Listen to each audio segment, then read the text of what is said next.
a defensive day, a lot of defense, individual defense, get it prepared for different situations, get a lot of reps in. And then Wednesday's pregame, we hit our coaches. I throw on the mound. Our coaches hit a lot of ground balls to our fielders, and the outfielders are in their spots playing every hit from the batter live, so they get a lot of reps.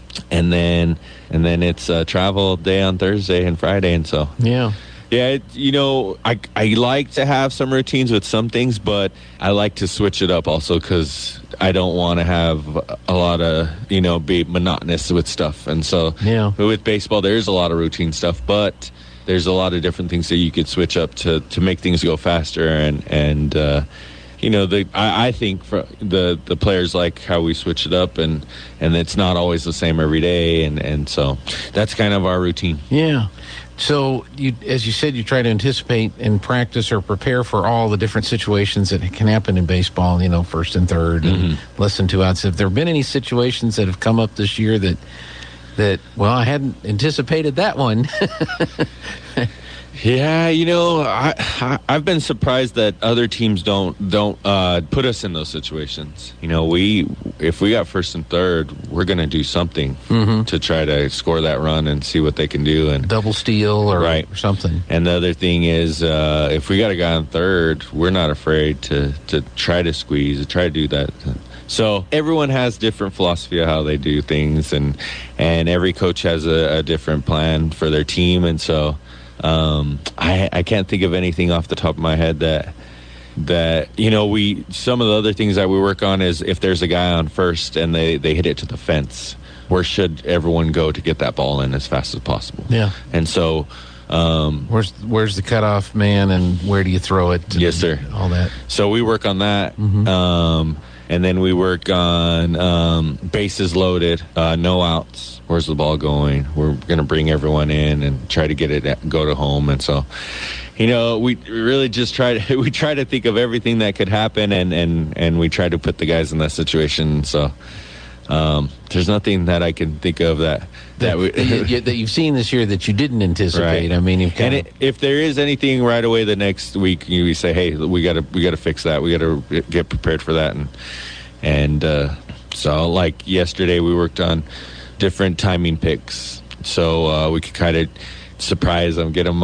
You know what? Let me correct that. We were playing an El Paso team, okay, and we had bases loaded. And is this 2 outs in Carlsbad tournament. Okay.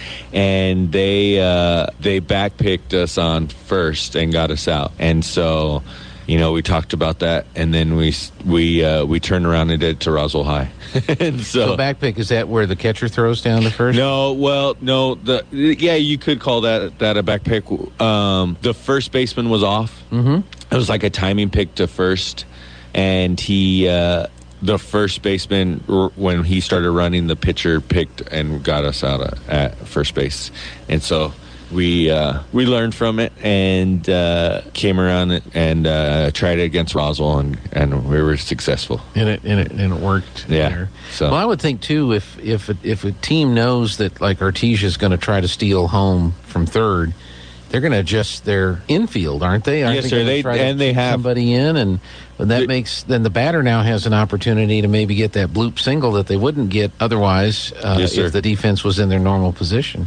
Yeah, they with different guys when they come up, the coach says, "Hey, this guy's probably going to bunt," so that third baseman comes up.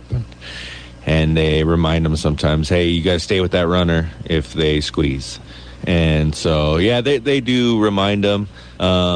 We tried something against Carlsbad and we're successful. We showed bunt and it was a ball. Then we showed bunt again and hit. So when we showed bunt, third baseman came up thinking it was bunt, and then we hit it right by him and we got a base hit. So sometimes it works. Yeah. And we work that in practice also. We call it a slash, and we work it pregame. So everyone does that. So just prepare them for it. Hey, we're going to work slash, and so you're ready for it in the game. So So it's Lovington series this week. You go to Lovington for the single game on Thursday, and then back home on Friday. So I guess the weather's going to be nice. It's going to be windy, but that's, right. What else is new? Right? Yeah, really excited about these games. coming back on Friday, we're going to have Little League night. Okay. And so all Little League teams are going to come up and sit in the stands together and cheer us on. And so it's really important for us to have that. And I just want to give a shout out to those Little League coaches and everyone that it's a lot of volunteer work that goes in, and really appreciate all the hard work that they do out there. And so I really appreciate them. So that's our feeder program, and I have my two boys are in Little League right now, and so just really happy how everything's going over there. Okay. Well, that's good. Do you ever get a chance to swing over there and do a little coaching? Yeah, well, I try to get out there and watch as much as I can, and throw a little batting practice if they need me, or whatever I can do to help. So. Yeah, well, that's pretty cool. So Little League night will be Friday night, so there'll be a whole bunch of different color uniforms and different teams. Are they going to get a chance to be introduced and come out onto the field? Yeah, they have some. We have some different district rules now where you can't really recognize teams. We used to let them walk on the field and we'll shake their hands and stuff, and they said can't do that during district anymore. And so but yeah, they're planning on announcing them and recognizing them, and so that'll be really good to see everyone, and just want to encourage everyone to come watch us. Also, we have 3 more guaranteed home games, and then just depends on where playoffs where we get seated. Yep. So I got the 2 games on Friday night, and then next Thursday against Goddard are the guaranteed home games. Yes, sir. On the schedule still. So excellent. Was there anything else today? No, I really appreciate our fans. Pretty good crowd up at Portales. Yes, sir. Yeah, we did. We're about to start the first game, and we're like, well, we have more fans. We have more fans than Portales right now. But they some of their fans came in, and so just always I'm going to keep bragging on our parents and our administration and everyone. Just so blessed to be here in Artesia and have the support. Time now to get started. Game 2 of our doubleheader on KSVP and KSVP TV.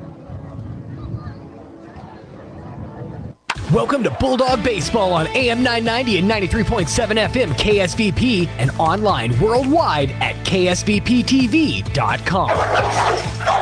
Sports on KSVP AM and FM and at ksvptv.com are presented by Pecos Valley Equipment, Roswell Seed Company, Bob Reed Pest Control, Central Valley Electric, KFC of Artesia, E&MU Roswell, Navajo Refining, and HF Sinclair, Kane Electric Supply, Guy Chevy, Castle Reynolds, Artesia Plumbing and Heating, Artesia Credit Union, Artesia Family Health Center and Presbyterian Medical Services, E&MU Portales, Ross Mortgage, Artesia Animal Clinic, Pop's Diner, Artesia Ford Sales, J.S. Ward, Sondy Stockton and State Farm of Artesia, Smile Expressions, Artesia General Hospital, TMJ, Edge Safety, Western Bank, and New Hope Baptist Church. Now, let's play ball.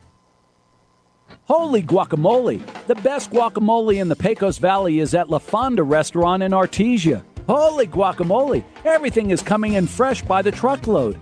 Avocados, green chilies, jalapenos, tomatoes, and onions. The makings of our signature salsa, golden fried chili rellenos, and of course our guacamole. Holy guacamole, what are you waiting for? La Fonda Restaurant, 210 West Main in Artesia, with plenty of parking off Highway 285. Holy guacamole! When that problem arises, one call to Crouch Plumbing and Heating is all it takes. Crouch's plumbers and technicians are highly trained. No problem is too big or too small for Crouch. Whether you need a water heater replaced, a gas line run, a leaky faucet repaired, or your heater or AC serviced, Crouch can do it all. Your problem is their problem, till it's no longer a problem. Call on Crouch for timely response, quality workmanship at a fair price. Servicing Carlsbad and Artesia. Please pardon our dust as we move into our new facility at Artesia Animal Clinic. We've begun the process of moving into our new facility, which features more exam rooms, expanded surgery and treatment rooms, lab, x-ray, and larger kennels. We're so excited to be moving into our new facility, and we look forward to being better able to help care for your pets. Artesia Animal Clinic, now moving into our new clinic in the same location, 110 West Mahone, just north of Artesia Ford Sales. Hi, it's Maria. And Brisa with the Tate Branch Auto Group. Are you in the market for a new car but don't know where to look? We'll look no further. Here at Tate Branch Auto Group, we have had our used car managers busy buying vehicles to fill our inventory and to meet your needs. That's right. We are bringing in new cars daily and getting them ready to hit our showrooms. But hurry fast because these vehicles will not last long. And if you have no time to make it down to the dealership, that's not a problem. You can view our entire inventory on www.tatebranch.com, where you will have the ability to purchase your car online with front door delivery. That's right. Come and visit us at www.tatebranch.com. And we do it all. Need an oil change? Come on in. No appointments necessary. Brakes making funny noises? We've got you covered. Transmissions in the dumps? That's not a problem. Come see us today at Tate Branch in Artesia, Carlsbad, Hobbs, or Roswell, where the selection of vehicles will not disappoint. Back here to Brainard Park as the Artesia Bulldogs are already started here. Leading off for the Lovington Wildcats is Salinas. He hits it to third base, and there's a throw across the diamond, 5-3 the put out. And so I'm still trying to work on my lineup here, but I'll try to get to that here in just a moment. Okay, so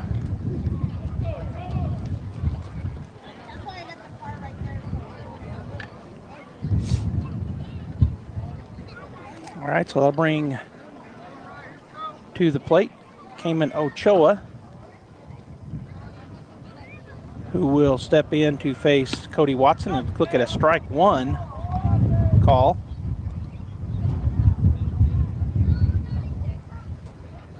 So 0-1 the count to Ochoa. Here's the second pitch from the lefty Watson. Swung on, pop fly to the right side, and it will get out of play for strike two.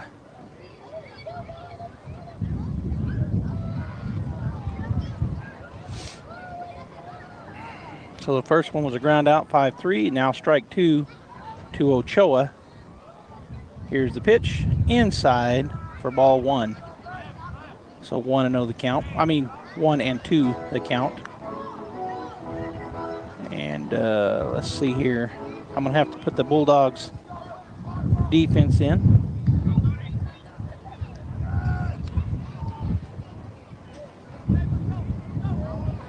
Here's the wind in the pitch. Swing and a miss, and that is strike three. And that is out, number two, in the top of the first inning. And that'll bring number 9 to the plate, the shortstop, Micah Pando. As he'll step in on the right side. 2 down. Cody Watson, the left-hander, on the mound. Here's the wind in the pitch. Just low, ball one. On deck is the first baseman, Victor Tejeda, and in the hole, the pitcher, Jonathan Sivis, for the Lovington Wildcats here in Game 2 of the night, the doubleheader. Game 3 of the set of the series. Bulldogs lead the series 2-0. Here's the pitch, outside, ball two.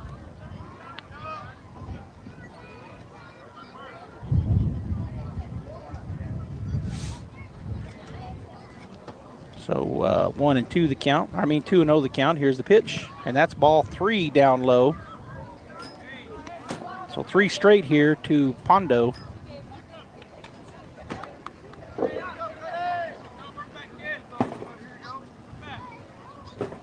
As Watson gets ready, says yes to the pitch, and the pitch called strike one. Caught the inside half of the plate.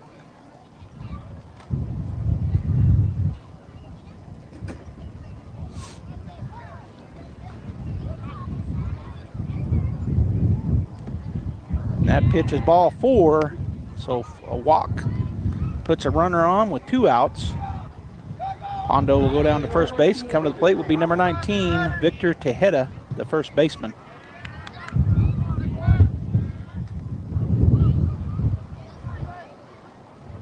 So the runner gets his lead over there at first base. And he's off and running on the first pitch. That's strike one. The throw down is going to be not in time by the Bulldog catcher, which is Frankie Galindo. So ball one. Pondo moves down on the stolen base safely with 2 outs. 1-0 the count as Watson comes set, takes a look back, now to the plate. Strike called across the middle. 1-1 now the count. Jonathan Sivis on deck and Ryan Weezer in the hole for the Lovington Wildcats.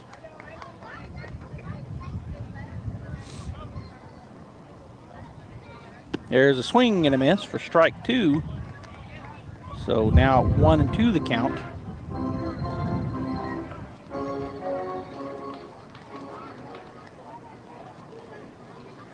As Watson takes a peek back. The pitch, swing and a chopper on the left side, foul. Goes over there down the line and going over to get it out in right or left field. I believe that's Cody Johnson out there. Center fielder is number 18 for the Bulldogs. Game 1 tonight, Davian Molina now playing out in center. And the right fielder, Seth Morris.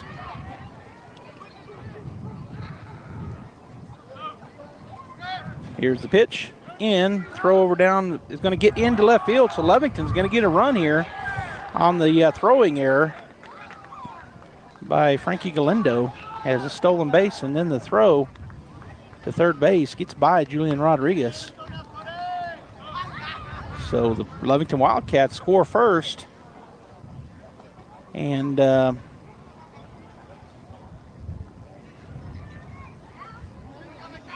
he is safe at home, and there's a ground ball to the shortstop. Estrada catches it on the second hop, fires it across in time for out number 3. So the Lovington Wildcats will get on here, and they get one run across on an error. As I've got to get this in here, I'll give you those when we come back. We played one half of the first inning, and the score 1-0 Lovington. We'll be back.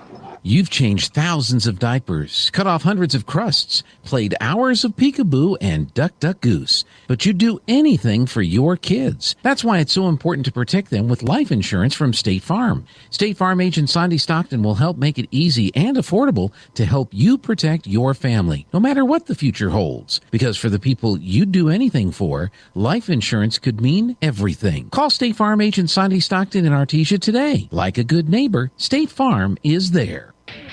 Hey guys, Cambria here from your local Artesia KFC Taco Bell. Did you know right now you can get a 10-piece of legs and thighs, chicken only, for $13.99? And people love our KFC chicken sandwich. You've got to try it. An extra crispy, hand-breaded chicken filet placed on a buttery brioche bun, topped with pickles and your choice of classic or spicy mayonnaise. It's the best chicken sandwich ever, and it's only at your KFC in Artesia. We hope to see you soon at your local KFC Taco Bell in Artesia.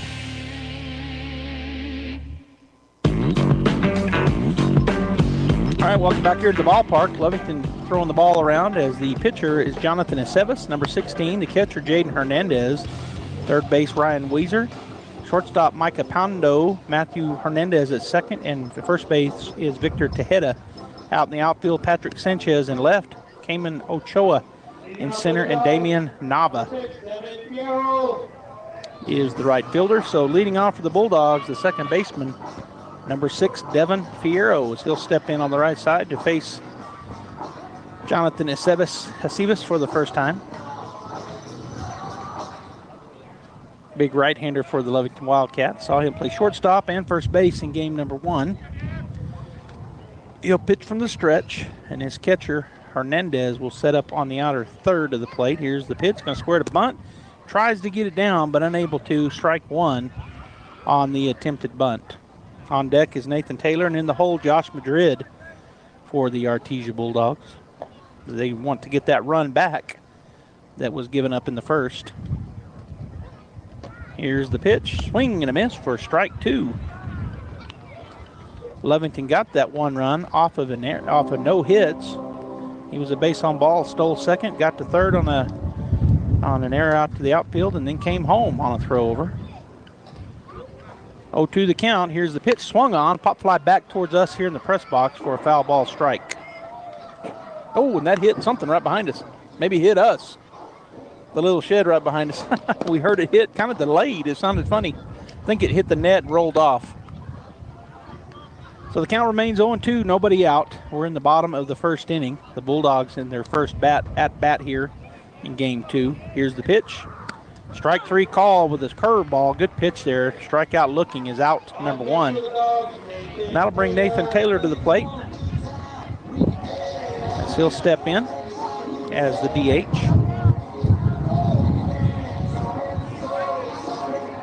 That's from the left side. And he'll face Jonathan Sivis for the first time.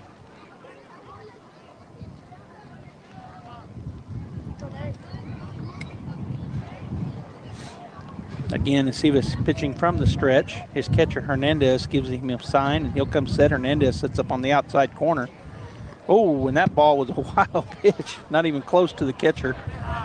It was a bit outside. So 1-0 to Taylor. Hernandez had set up outside, but that pitch sailed about 10 feet to the left of the catcher. So 1-0 the count with 1 out. Sivis ready to go. Here's the pitch. Sets up out there again, and this time it was closer, but it was still over almost outside the right-hander batter box for ball 2. So it looks like they're purposely throwing, well, they did those first 2 pitches, purposely throwing away from Nathan Taylor.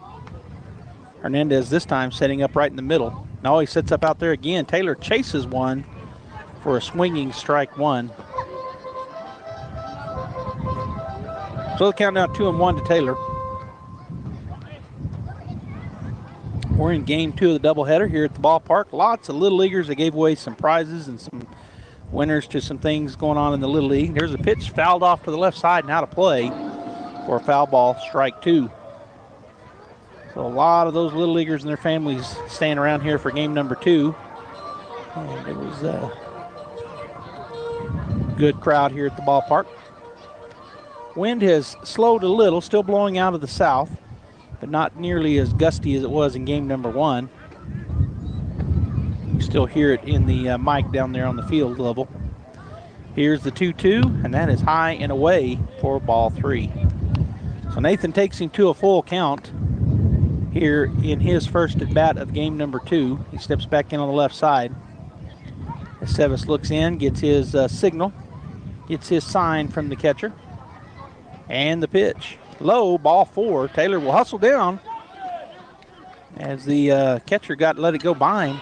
Nathan's going to slow up and then go back to first base.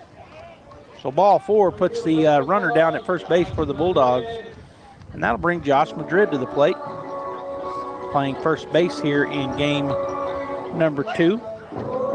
Same place he played in game number 1. He pitched last night, pitched 5 innings and got the win. The Bulldogs won by the run rule last night as well, as they did here in game 1 of tonight's matchups. So the Bulldogs now 5-0 in district. Lovington fell to 0-5 after game number 1 tonight. Good lead over there for Taylor. Pitcher's going to step off, and Nathan will step back over to first base. So Madrid steps back in on the left side. Sivis, the pitcher, from the stretch, looking into his catcher Hernandez. Taylor gets a good lead over at first base. He's off and going. Pitch is low and away, and the throw is not going to be made. So Taylor steals second base with no throw. So the Bulldogs have the tying run now in scoring position with Damian Ochoa. Davian Molina. I said like 3 names there and mashed them. Davian Molina on deck. 1 out. Madrid now with a 1-0 count. Sivis looking back at Taylor, who has a big lead at second. There's ball 2 outside. Well, 2-0 to Josh Madrid. And in the Parker, one of those rarities. In game 1, did Madrid. Went with the pitch, went to the left side, went to left field, and it got over the head and then tailed and went into the corner. He hits it that direction again on this pitch, but it's way foul, and it'll go over there and, and it went off a car. Oh, no.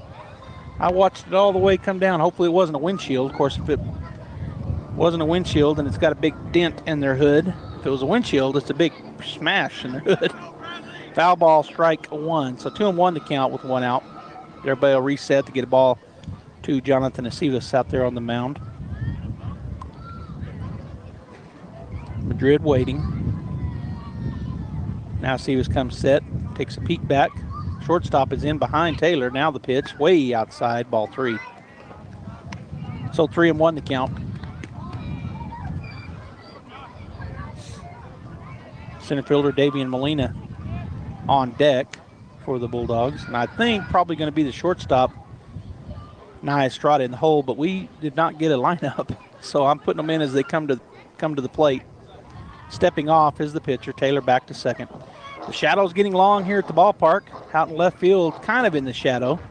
Third base and left fielder have the toughest spot, although the shortstop, when he's over there at second, he's in the sun, but playing normal place. And although he's standing back there, Taylor's got a huge lead at second base, and the shortstop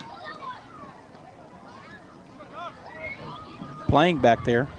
Here's the pitch, and that is ball 4, low and away. So Bulldogs now with runners at first and second, and Davian Molina coming to the plate. He was 4 for 4, I believe 3 for 3 in game number 1, maybe 4 for 4. So he steps in on the left side, another lefty for the Bulldogs. They bat 3 in a row right there. And it is Nia Estrada on deck. So 1 out, Bulldogs on first and second in Taylor and Madrid, and Molina steps in on the left side to face the Sivis for the first time. Here's the pitch. Called strike 1. It's a fastball caught the outside corner to the lefty. So 0-1 the count.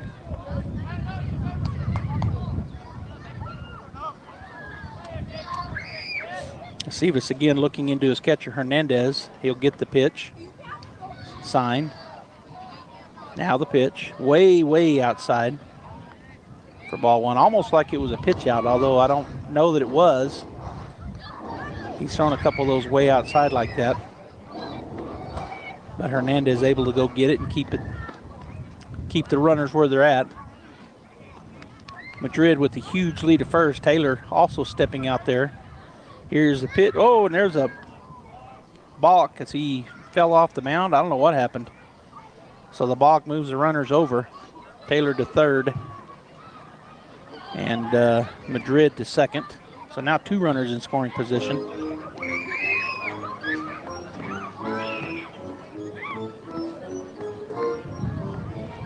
I'm looking for my balk and I don't see it. So I'm going to look again. I think it's miscellaneous. I found it. Runners at second and third. 1 out. 1-1 the count to Molina. He's got 2 runners in scoring position as Taylor with a huge lead. And now the pitcher's going to step off. He was ready to go from the windup. Taylor was getting down the base path there and made him step off and go back to the stretch. Although the third baseman not holding him on, so Taylor's still getting a big lead over at third. Here's the pitch. Way outside, ball 1. Sorry, ball 2. 2-1 now the count. Madrid also getting a big lead back at second. They're playing in at third base, but the first baseman and second baseman playing way back. Shortstop kind of playing in a little bit. Hernandez sets up inside to Molina, and the Sivis steps off the mound as Taylor was aggravating him down there at third base.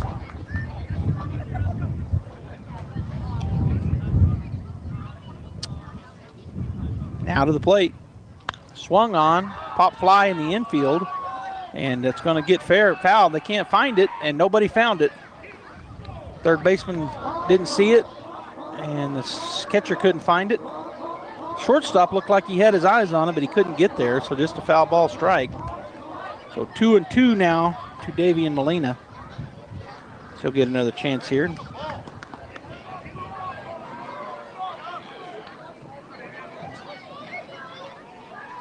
Molina back in. They're all set to go. 2-2 the count. Runners at second and third for the Bulldogs as they try to get that run back and more.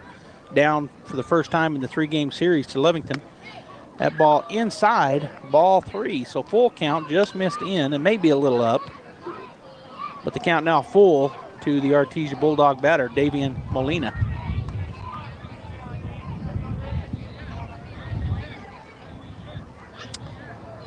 So Sivis takes a deep breath, comes set. Hernandez sitting up on the outside corner. The pitch, there's a swing, and that's a line drive into center field, left center field. That's going to score both runs. Molina with a nice single, and the Bulldogs take the lead 2-1 as he drove that out into left center field. Coming home was Taylor and Madrid, and that'll bring Nye Estrada to the plate. And they're going to have a meeting out on the mound as the Lovington coaches come out to talk to them.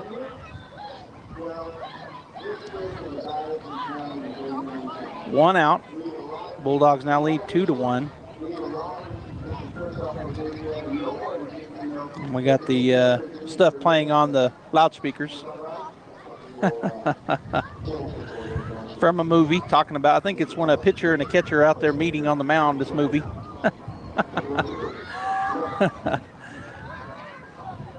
All right, so coach from Lovington talking to his infield.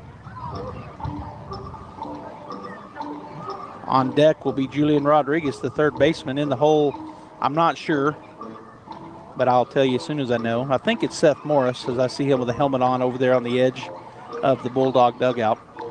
But at the plate, as soon as they're ready, and the umpire has now walked out and going to break up the meeting out there as he's telling the coach, let's go. But they haven't broke it up yet.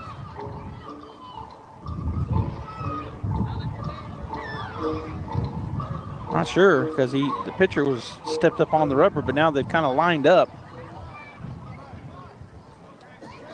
Have the infielders. All right, so now they're breaking it up. Umpire's still talking to the coach as they walk off the field. Now the coach turns and talks to the umpire.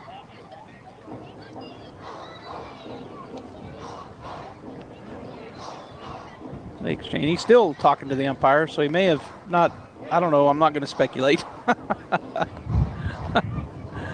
All right, so we're finally back ready to go. Runner at first base is Molina after he gets those single with 2 RBIs, and Nye Estrada at the plate. Here's the pitch.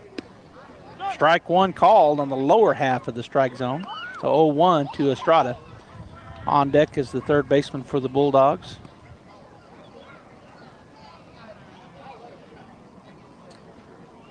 Now throw over, not in time, as sliding back in easily is Davian Molina.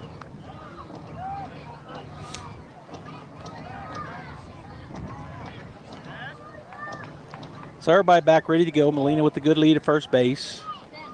Tejeda holding him on over there. Here's the pitch. Swung on and fouled back into the net for strike 2 on the foul ball.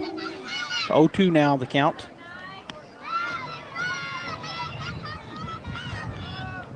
To Nye Estrada.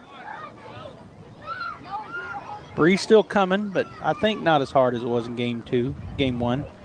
And the almost got the whole field in the shadows as Sivis steps off the mound and looks Molina back. Again, long look over to first base. Now he comes set. And the pitch. High with the curveball for ball 1. 1-2 now the count to Nye Estrada. Next week wraps up district play for the Artesia Bulldogs as they'll be taking on Goddard here Thursday night at 5 and then traveling to Goddard Friday night. So the same scenario they've played, it'll be the 3rd week in a row as the Sivis now will go over to first base, not in time. Goddard and Pertalis playing tonight. Just like the Bulldogs are taking on the Lovington Wildcats. Oh, it's tomorrow. Oh, they didn't play tonight. Ground ball to the shortstop. He'll pick it up, and he's going to go to second base, and his throw not in time at first, but he'll get the force out at second base. So the fielder's choice is out at second.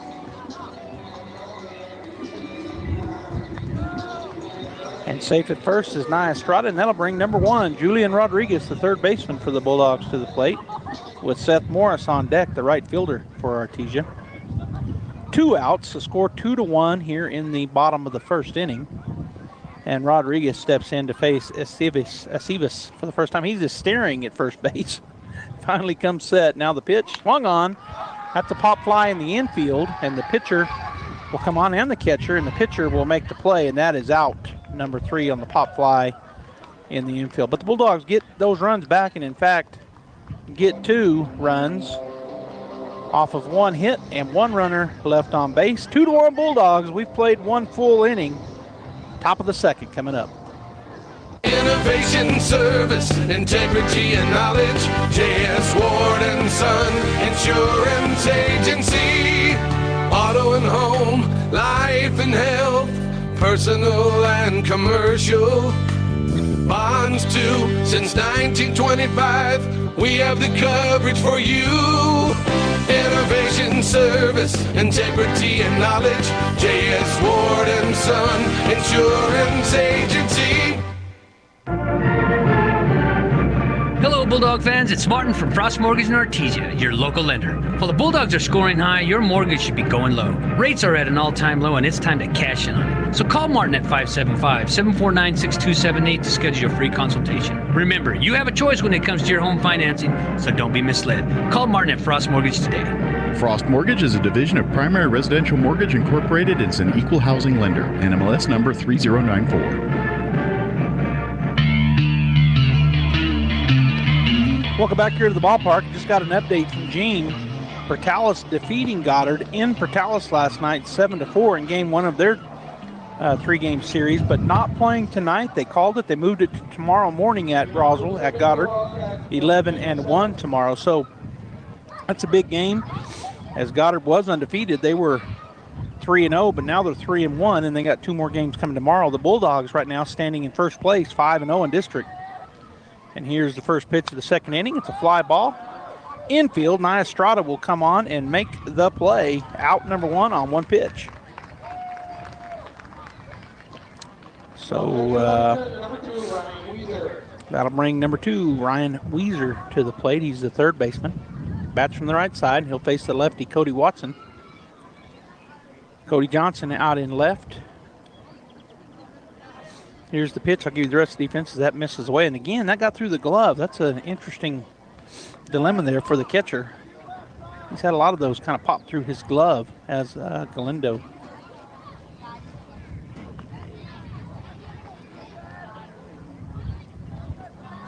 So Watson ready to go. Here's the pitch. That's away for ball two. Molina out in center field and Morrison right. Madrid, Fierro, Estrada, Rodriguez from first to third. Watson pitching and Galindo catching. Here's your defense. Here's the pitch. Called strike one on the outside corner. So 2-1 now the count. To Weezer. On deck is Jaden Hernandez, the catcher, and in the hole, the right fielder Damian Nava for the Wildcats. There's a ground ball. Shortstop. Estrada will pick it up. Fired to first base in time for out number two. 6-3. The put out. And that'll bring to the plate number 10, the catcher, Jaden Hernandez, to the plate. As he brings the foul ball in as well, gives it to the umpire. So two down, 2-1 Bulldogs lead. We're in the top of the second inning. Lovington gets a run in the first off of a walk and an error. Moves, steals a base. That pitch outside for ball one to Hernandez. The Bulldogs get a hit and get two runs in their half of the first inning, so now lead 2-1. And looking for the clean sweep of the Wildcats. That ball misses away as well. Ball two to Hernandez. So if they can get the clean sweep, the Bulldogs will be in the driver's seat. There's strike one called on the outside corner, so 2-1 now to Hernandez. On deck is Nava, and in the hole, the number 9 hitter, Patrick Sanchez, the left fielder for Lovington. But Goddard and Portales will battle tomorrow in two games, the final two. There's a swing and a miss, and that is strike two to Hernandez. That takes count to 2-2 with two outs. Of course, we'll have a doubleheader here in Artesia tomorrow, but it'll be Artesia Bulldog girls softball. Swing and a miss, strike three. Striked out the side, swinging. And they go down in order, 1, 2, 3. No hits, no runs, no errors. Artesia leads 2-1 as we go into the bottom half of the second inning. Even if you swing the golf club like an arthritic giant gorilla, you'll look good on the course in professional polos, shirts, and hats embroidered by Business Notions. Even add your company logo to golf balls. So don't look like a gorilla. Call Business Notions at 625-2840. Professional embroidery and screen printing, perfect for your next event and sports teams. Business Notions. Our business is making your business look good. 625-2840. was the last time a bank asked you about your needs or your goals? When you're a member of Artesia Credit Union, you get to use your money for something more important than fees and finance charges. You get to use your money for you. Membership is open to anyone who calls New Mexico home. Become a member of Artesia Credit Union today and see what your partners can do for you. North 5th Street in Artesia or online at artesiacu.org. Artesia Credit Union, member NCUA.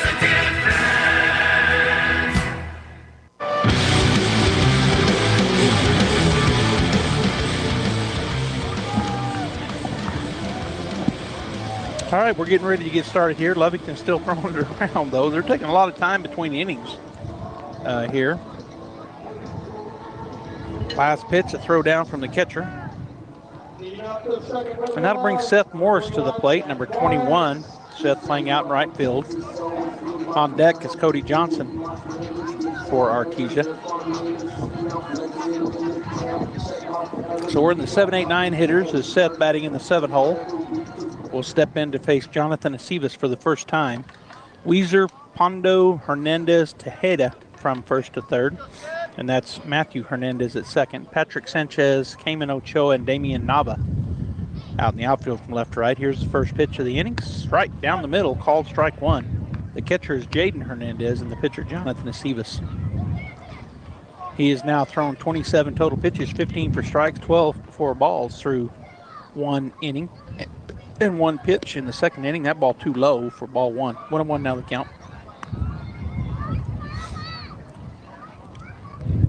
Sivis pitching from the stretch, regardless if there's anybody on or not. Defense playing pretty much straight away and about midway out in the outfield. Wind still blowing in. There's a swing and a foul straight back for strike two. So 1-2 now the count to Seth. So Gene and I were talking about it. Goddard and Portales will play their next two games tomorrow. The Artesia Lady Bulldogs here at home tomorrow, taking on the Goddard Rockets in a doubleheader. And then Tuesday night at Lovington. Here's the pitch. And there's strike three where a curveball got caught looking. Good breaking ball there by Sivis, and that is out number one. Lady Bulldogs right now sitting 6-0 in district play. Actually, no, they're 8-0. They've played four. They got two more tomorrow and Tuesday. So they played double headers home and away as the Bulldogs play in a 3-game series. So there are only 9 district games for the boys, but that pitch is high to Cody Johnson for ball one. But the girls play each team 4 times. So they got 12 district games. And now, right now, the Lady Bulldogs 8-0 in district. That ball high for ball two. High and in. So 2-0 the count to Cody. On deck is Cody Watson. So we got Cody's back-to-back. Cody Johnson and Cody Watson. Johnson playing out in left field. Cody Watson, the pitcher here in game number 2 of the night. Here's the pitch. Right down the middle, fouled off to the right side, and out of play for strike one. That takes count to 1-2 to Johnson. Anyway, the Bulldogs sitting at 5-0 in district play. Goddard is in 3-1. Portales is 1-3. And the Wildcats 0-5. And that rounds out where we're sitting as of right now for District 4-4A baseball. Here's the pitch, down low for ball 3. 3-1 now to Cody Johnson. 1 out here in the inning. As Morris had a curveball get him. Here's the pitch. Down. Oh, we called it a strike. I was going to say ball 4, but that one called a strike. Caught the bottom half of the strike zone for a strike 2. So now a full count to Cody Johnson as he steps back in on the right side. As Sivis looking into Hernandez, getting ready for his sign, which he hasn't gotten yet, or he shakes it off actually. Now he'll come set. So shakes off the first sign, but says yes to the second. That pitch is a curveball, misses away, and that is ball 4. So the 1-out walk will bring Cody Watson to the plate.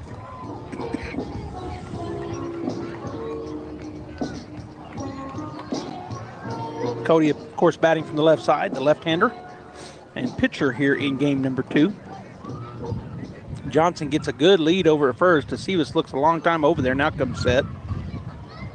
He's going to step off, and Johnson will step back in or slide back in head first, but no throw.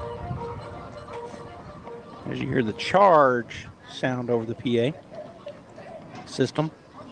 Sivis a couple peeks. Now the throw, and that's called strike one. I was going to say wide, but it caught the front end of the outside corner. Called strike. So now the count 0-1 to Watson. And the pitch swung on. It's a chopper back to the pitcher. He'll turn and throw it into center field. So Johnson will round second base and go to third, and Watson will hold up. So the error on the throw puts runners at first and third. And one out here in the bottom of the second inning. And coming to the plate is number 6 for the Artesia Bulldogs.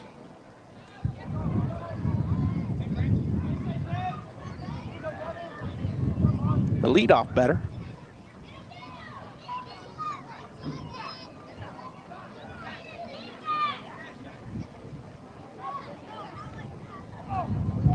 Devin Fierro.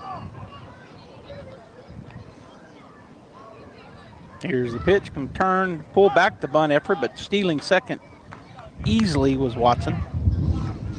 He was off and running. Strike called, even though Devin pulled the bat back. So now runners at second and third, and Devin steps back in.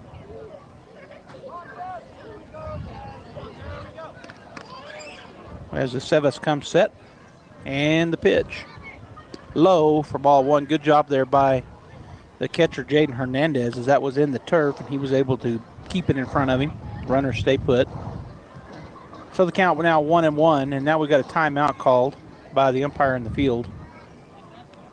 As he sees some jewelry pop out of the pitcher's, I guess because he could see it, he calls timeout. Or maybe the pitcher wanted to take it off. I don't know. The shortstop puts it in his pocket. Pondo comes in and gets it from Sivis. And so now we're ready to go again. 1-1 the count, 1 out. Fierro at the plate.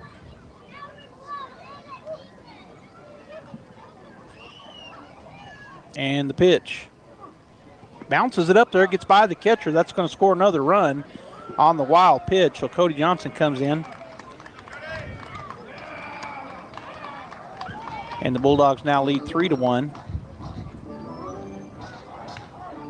And moving over to third base is Cody Watson on that wild pitch.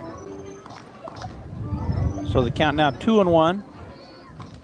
And a runner at third base in the form of Cody Watson with Devin Fierro at the plate. 2-1 the count and 1 out. Here's the pitch.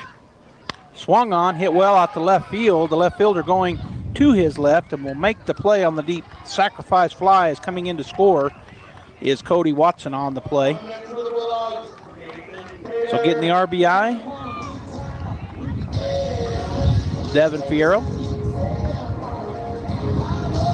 And that'll bring Nathan Taylor to the plate.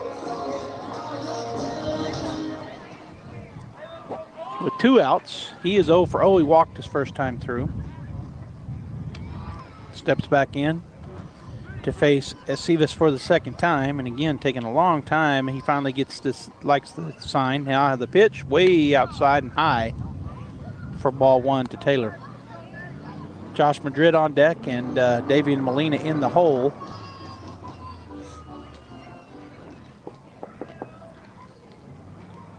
Four to 1 now. Bulldogs lead here in the bottom of the second. The pitch down low, ball 2.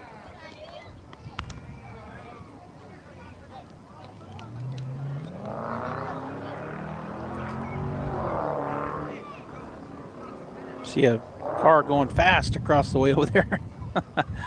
You might have heard it in your ear, as you're watching. I could hear it coming through our mic. All right, so the 2-0 count. Here's the pitch. Down and in for ball 3 to Taylor. So Nathan already walked once, and I would think he's got the red light here on 3 straight that weren't really even close. We'll see if Sivis can throw one down the middle here. That'll be his goal. Keep from a walk occurring with 2 outs. 3-0 the count, 4-1 Bulldogs. Bottom of the second inning as Sivis comes set and to the plate. Called strike 1, upper end and outside corner for strike 1. So 3-1 the count. Hitter's pitch here for Taylor, as there's still a good breeze, but not nearly as bad as it was in game 1, and it's coming out of the south still. So coming across, there is ball 4 low. So the second walk in as many at bats for Nathan Taylor, and that'll bring Josh Madrid to the plate. He also walked his first time through. Now we got a timeout on the field as the pitcher reworking his shoe on his right foot. And the infield will come in and talk about it with the catcher. They'll all go out onto the mound and talk about where they're at. Taylor down at first base. Madrid at the plate when they break up. The pitcher stepping through his motion there out on the side of the mound, and they're still talking, and the umpire out in the field has come in and told them, let's break it up. So the second long meeting out on the mound. First time with coach and second time just the players. But they've got it broken up, everybody back in their positions, playing pretty much straight away in the infield, but out in the outfield shifted. The center fielder shifted over towards right a pretty good ways. Now the shortstop also shifting that way. That pitch is away for a ball, and Taylor steals second base. Ball 1, and Taylor down at second on the stolen base. So another runner in scoring position for the Bulldogs. 2 outs though. Madrid steps back in. The coach for Lovington stepped out and said something to the umpire. I don't know what it was. But we're ready to go as the Sivis looks back at Taylor, who has a big lead. Here's the pitch. Swung on, foul back into the net for strike 1. So 1-1 the count.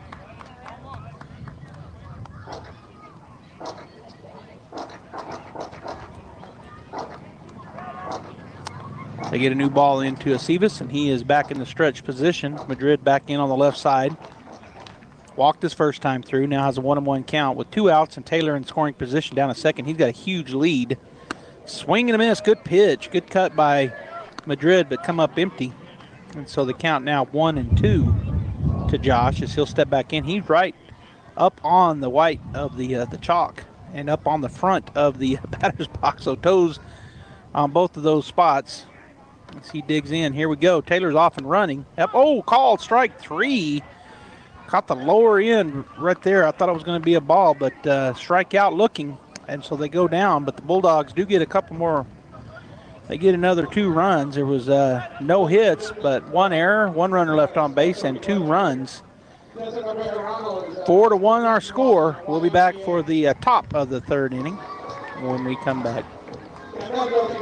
You know what happens in the spring. It's cleanup time, and AC&B, HF Sinclair, Navajo Refining, and the Boy Scouts are at it again to help clean up our community. The Scouts will come to your house and haul off items that you need to dispose of and have no way of hauling. The dates for pickup are April 23rd, May 28th, June 4, and June 11. Just call 575-513-0143 and let me know when, where, and what. Take advantage of this free service and let's make Artesia clean and beautiful. When it comes to your tires, don't take any shortcuts. Trust Forest Tire. They've been keeping you rolling for 78 years. Forest Tire knows tires, and they know that being there is what matters most. That's why Michelin packs more innovation inside its tires to maximize performance without sacrificing capabilities, so you can continue to go the extra mile to be there for the ones who matter most, delivering service that exceeds your expectations. Forest Tire, keeping you rolling since 1944.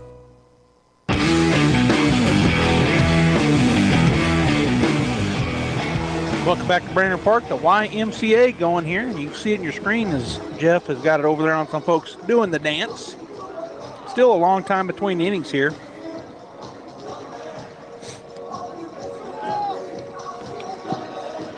As the Bulldogs still warming up. Throw down is from the catcher Galindo, and so we're ready to go now. Coming to the plate will be Damian Nava. for the Lovington Wildcats. He is going to see his first at bat here in game number 2 of the night.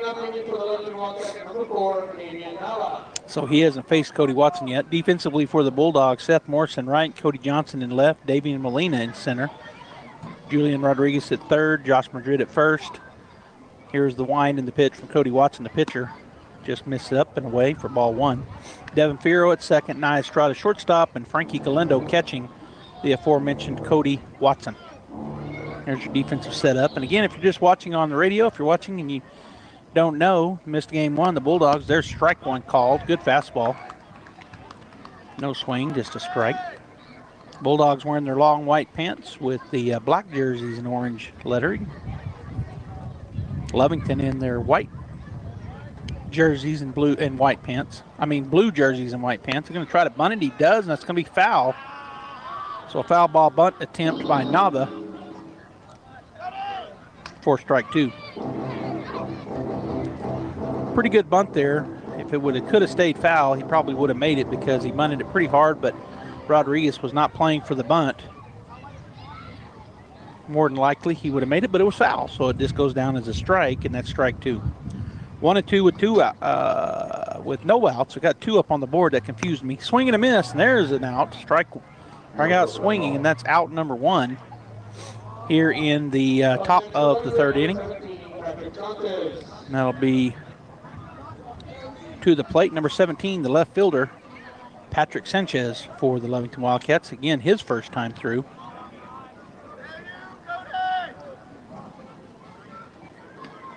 Here's the wind and the pitch. Low for ball 1. Squirts underneath Frankie Galindo. He'll go back and get it.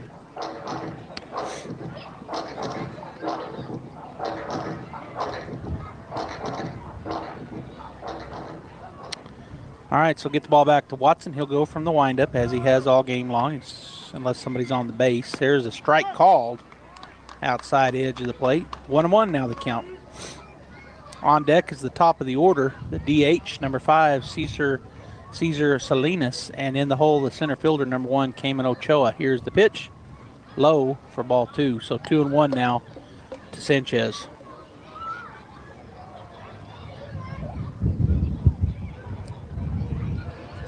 Wind in the pitch. Called, strike 2 on the outside corner. Good fastball there from Watson. Bulldogs playing straight away and not real deep, especially out in right field. That wind coming in directly in at the batters. So Seth Morris cheated in quite a bit. There's ball 3 down and in. So a full count now to Patrick Sanchez. After next week, both the Bulldogs and the Lady Bulldogs will be seeded. And the following week we'll start the playoffs. And I'm thinking both will have home first round. And there's ball 4, so the 1-out walk will put the number 9 batter, Patrick Sanchez, down at first base. And that'll bring the leadoff batter, number 5, Caesar Salinas, to the plate. He's 0 for 1 with a ground out.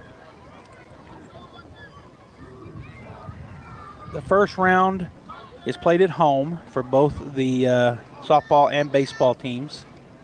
And so expectations, I think, hope, is that the Bulldogs and the Lady Bulldogs, as that ball is bounced up there. Good job by Galindo to keep that in front. The runner stays put. Ball 1. So the way they sit right now, if the district ended right now, they would both have home games because the Bulldogs are undefeated, and so are the Lady Bulldogs. Here's the pitch. Strike 1 called right down the middle. So 1-1 the count to the batter Salinas. But in any case, it's a little different because the first round for baseball, they play the best of 3 series, which should be here at Brainard Park. That's what we're hoping and anticipating. Should be a top 8 seed. Here's the pitch. Swung on, a chopper to the left side. He's going to pick it up and throw it over. Not in time. Everybody's safe on the infield hit. So down the line, and everybody is safe. So with 1 out, Salinas at first and Sanchez at second. And the tying run, number 1, Cayman Ochoa, the center fielder, coming to the plate as Galindo goes out and has a visit with Watson. But the first round of softball is 1 game. They play 1 game, and if you lose that game, you go home. But then when they go up to the playoffs, which will be up in Albuquerque, Rio Rancho and Albuquerque for softball and baseball.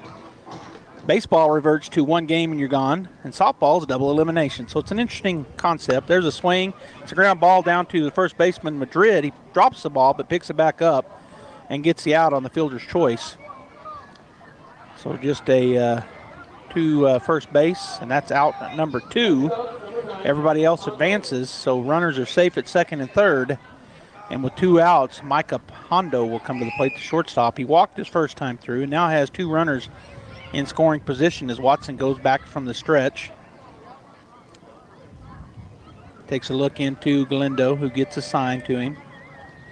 Now he's set, hand to the plate, swing, and that's a little blooper out to right field. Coming on strong, not going to be, and he got it, let it go by him. Did Morris, and that's where one of those things where you got to decide, but they get him out. Oh no, he's safe. So the throw in from out in right field, that's one of those things where if you can't get to it, you better slow down and just catch it on the bounce, but it gets by him, so the play ends up being a double as he slid into second safely. And actually it wasn't, it was a single, and then on the error as the right fielder let it get by. But coming home from second and third were the runners. And then there's a pop fly in shallow left center field. Coming on strong is Davian Molina, and he'll make the play all the way over into left field. Good job there by Molina. But moving over on the throw was the, on the throw, on the error. All right, so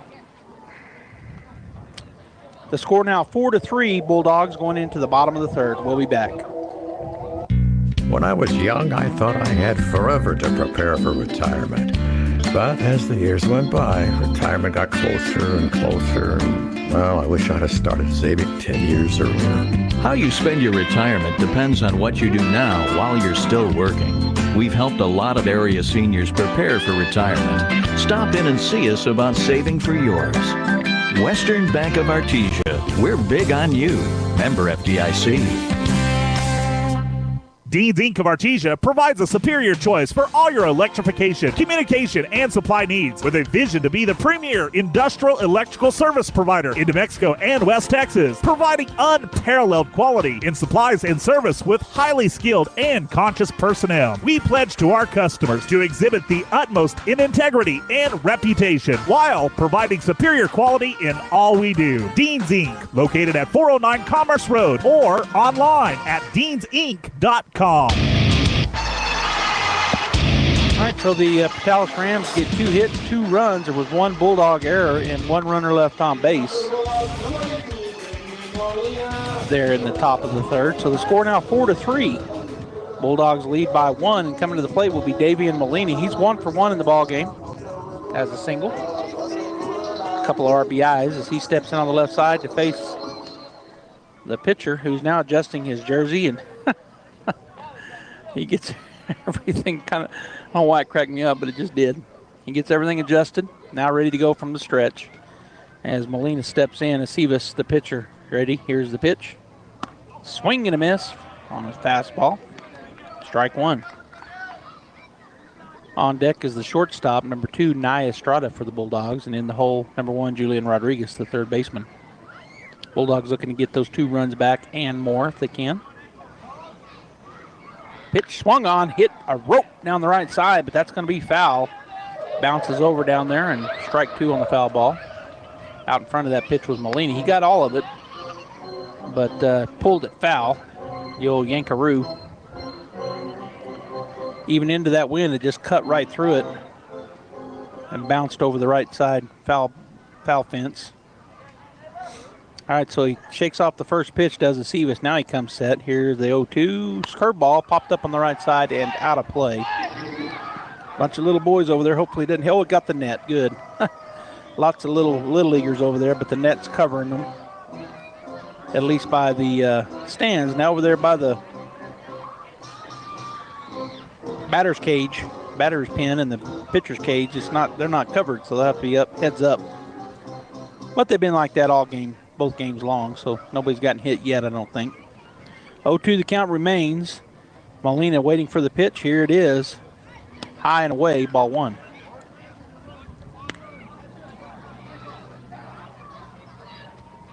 So 1-2 now the count.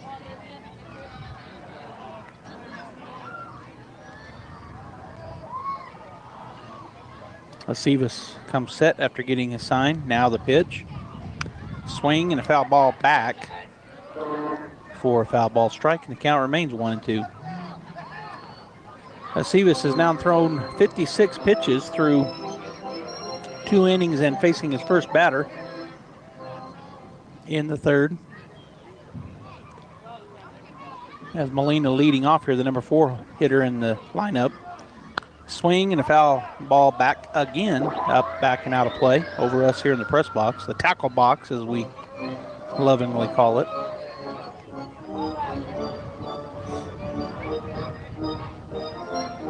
So they get a ball back to Sivis, and he's back on the rubber ready to go. In the stretch, gets his sign, comes set, and the pitch. Curveball called, strike 3, looking good pitch there as he got caught looking, and that's out number 1 for the Bulldogs here in the bottom of the third inning. So a little tighter than it's been. They won big last night. They win big again today in game 1, but here in game number 2 of the day, tight ball game, 4-3. The Bulldogs lead by 1 as Sivis, the pitcher, looking into his catcher Hernandez, comes set after saying yes to the sign. And the pitch low, ball 1. Estrada was squaring around to bunt there. Third baseman started to come in. First baseman playing way back.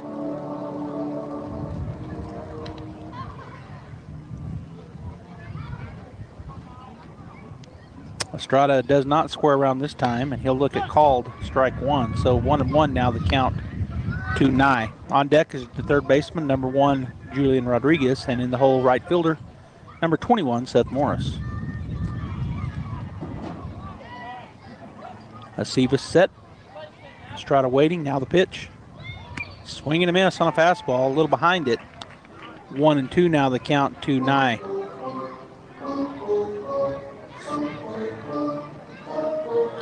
So we're the only action tonight in District 4, 4A.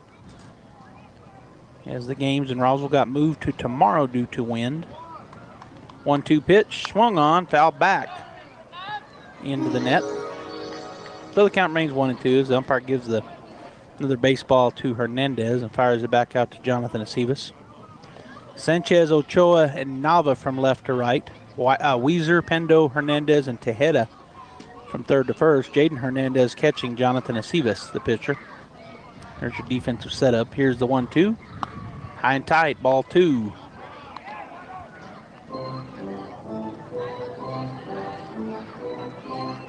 So the 6th pitch of the at-bat coming up here for Nye Estrada. The count 2-2. Hernandez sets up in. Here's the pitch. It's a pop fly in the infield, and the pitcher and the first baseman, but the pitcher calls everybody off, and that'll be out number 2 on the pop fly to the pitcher. So the Bulldogs looking for a 2-out rally here as Julian Rodriguez will step in. He flew out his first time up, so he's 0 for 1 here in the ball game, and he'll bring a couple of foul balls into the umpire. The count 4-3 Bulldogs with 2 outs here in the bottom of the third inning. Beautiful evening here at the ballpark. Lights on. Beautiful sky. It's just at dusk. There's a little bit of sunlight still coming. It's down, but you can see it. Here's the pitch. He's going to bunt it. Great bunt. The third baseman's going to have to hurry, and he's unable to get it. That's a bunt single. Great job there by Julian Rodriguez. Has speed. Plus, he just put that bunt down in the perfect spot between the third baseman and the pitcher. And he beats it out. In fact, not even a throw made. So the infield, the bunt single with 2 outs will bring number 21, Seth Morris, to the plate. Seth 0 for 1 here in the ball game. He struck out looking his first time up. So he'll try to get something going. Throw over, not in time. Rodriguez steps back in easily.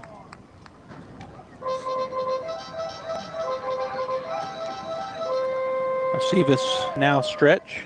Says no, says no. Now he says yes. And Hernandez sets up on the outer third. Sivis takes a peek over his shoulder, now to the plate, off and running.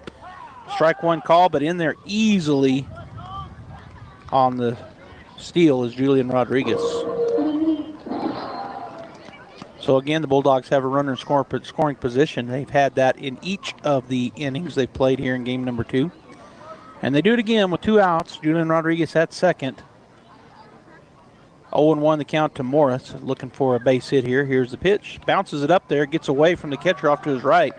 So Rodriguez will move over on the wild pitch. That is ball 1, 1-1 now to Seth. And Rodriguez standing at third base on the wild pitch. So 90 feet away from getting one of those runs back that they gave up in the top of this inning. The pitch right down the middle, foul straight back for strike 2. 1-2 now the count to Seth Morris.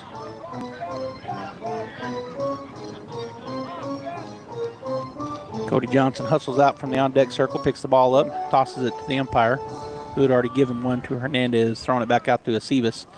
So 1-2, Morris at the plate, 2 outs. Rodriguez with the big lead over there at third.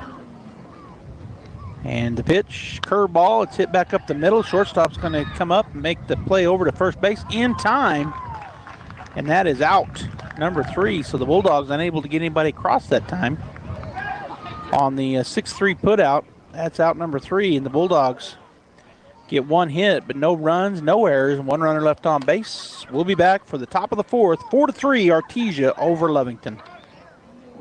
Artesia Plumbing and Heating is your authorized Carrier air conditioning dealer. Home owned and operated for over 41 years. Artesia Plumbing and Heating installs residential, commercial, and industrial air conditioners. Artesia Plumbing and Heating handles your plumbing, heating, and air conditioning needs, including the conversion of evaporative coolers to refrigerated air systems. Cut cooling costs with high-efficiency Carrier unit. Artesia Plumbing and Heating is a proud supporter of the Artesia Bulldogs and Lady Dogs and wishes them the very best in this sports season. Artesia Plumbing and Heating, 746-3712.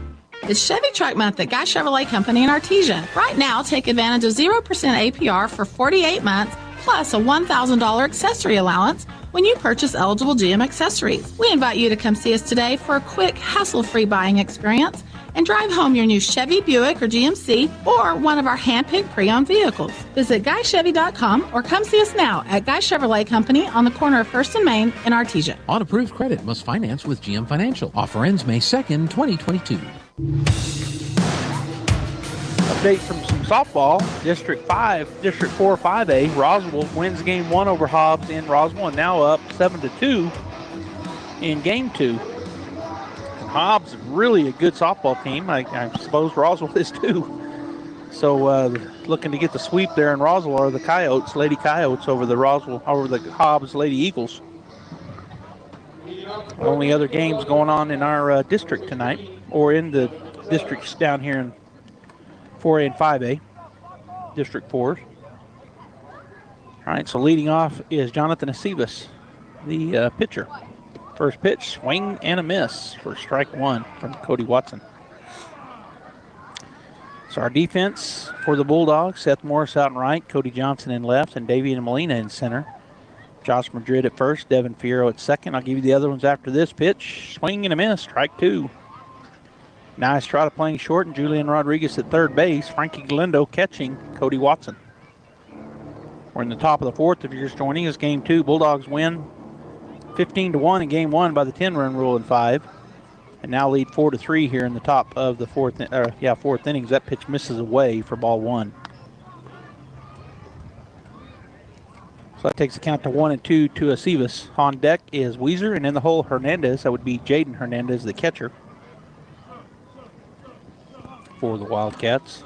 Here's the wind and the pitch. Swing and a miss. He gets him going down swinging, and that is out, number 1. Here in the top of the 4th inning. So they'll bring to the plate the third baseman, number 2, Ryan Weezer. He grounded out his first time through, so his second time to see the lefty, Cody Watson. Cody takes a deep breath. Galindo gives him his pitch, sets up on the inside half of the plate. He hits the outside half for called strike 1. Didn't hit his spot, but did catch the zone, so 0-1 the count to Weezer. On deck is the catcher, Jaden Hernandez, and in the hole, the right fielder. There's a swing and a foul tip into the glove for strike 2. In the hole is Damian Nava, the right fielder.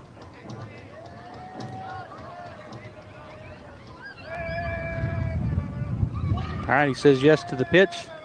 Here it is. Misses away. Again, he'd set up inside, and that pitch misses outside. So I don't know if they got their wires crossed or he's just not quite hitting his spots those last couple of pitches. Watson has only thrown 40 total pitches. There's a swing and a miss. And that is strikeout swinging number 2 in the inning, out number 2. And that'll bring Jaden Hernandez, number 10, to the plate. Hernandez catching for the Wildcats here in game 2. He steps in 0 for 1. He struck out swinging his first time up. Here's the wind and the pitch. Swing and the chopper down the right side line. Foul ball, strike 1.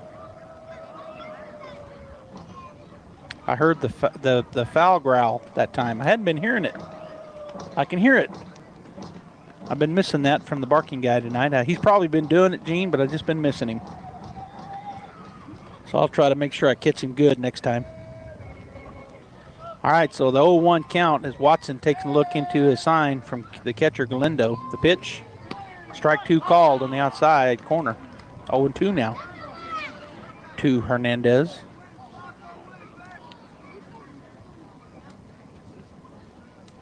Bulldog defense playing straight away and shallow out in the outfield. Here's the pitch, way outside for ball 1. So 1-2 now the count. Too far out to make him swing. Trying to go out there on purpose, I'm thinking.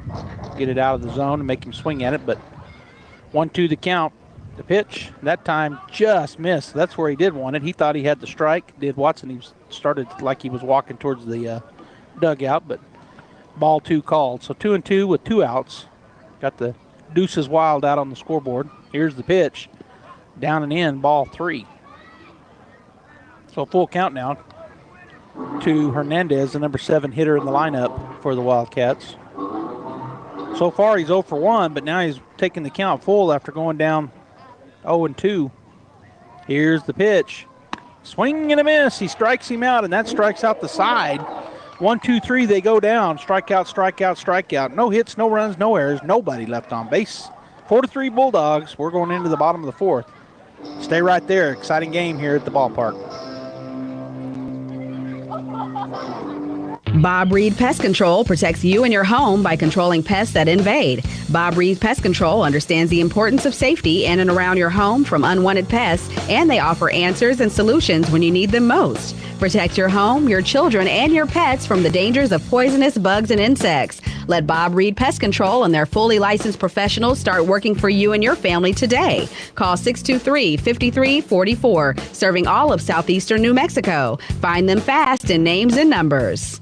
With the price of gas really high, you may be looking for a more economical car or truck. Well, look no further than Artesia Ford Sales. Artesia Ford Sales is known for their selection of Ford certified pre-owned vehicles. And right now, that reputation means Artesia Ford is able to have in stock a great selection of gas-sipping vehicles for you to consider. With certified pre-owned, you can rest assured your purchase is top quality and qualifies for a much lower interest rate than a typical used car. So save money on gas and save money on your monthly payment with a quality certified pre-owned car from Artesia Ford Sales.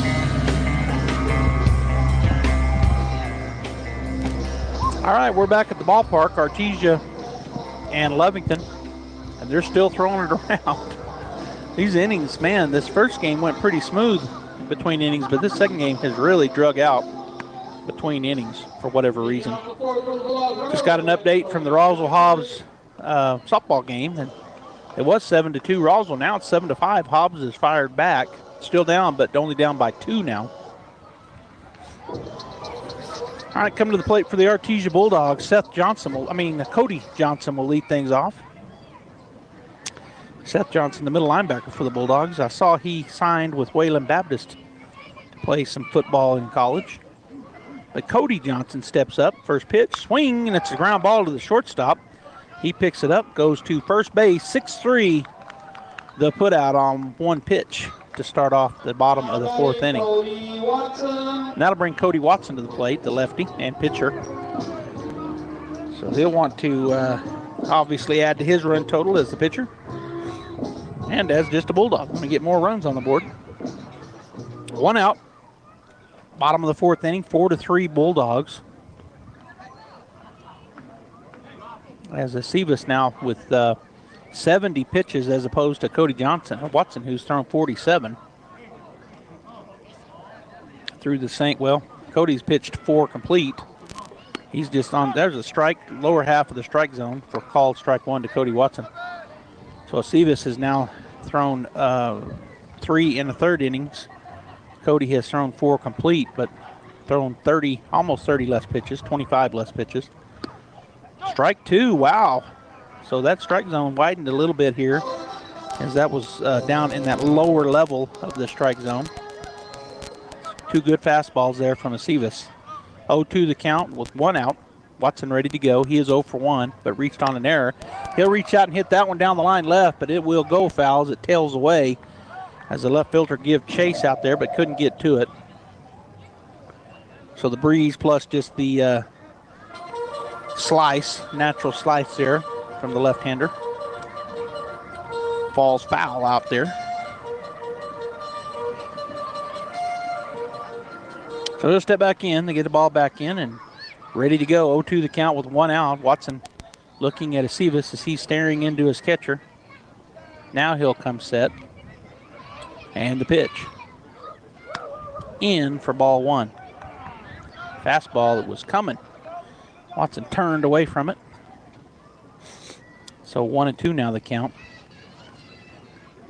On deck is the leadoff batter, number 6, Devin Fierro, and in the hole, the DH, number 12, Nathan Taylor. As the Bulldogs look to get some runners on base paths and score some more runs. There's a swing and a foul ball down the left side. Foul. Down there went by Coach Ortiz as he kind of just kicked at it. It goes out there into foul territory, and one of the players for out of the dugout for Lovington will go get that ball up.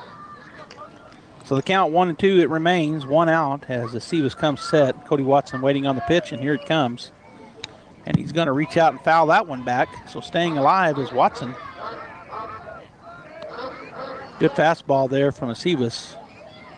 But Watson got a piece of it to stay alive as he steps back in.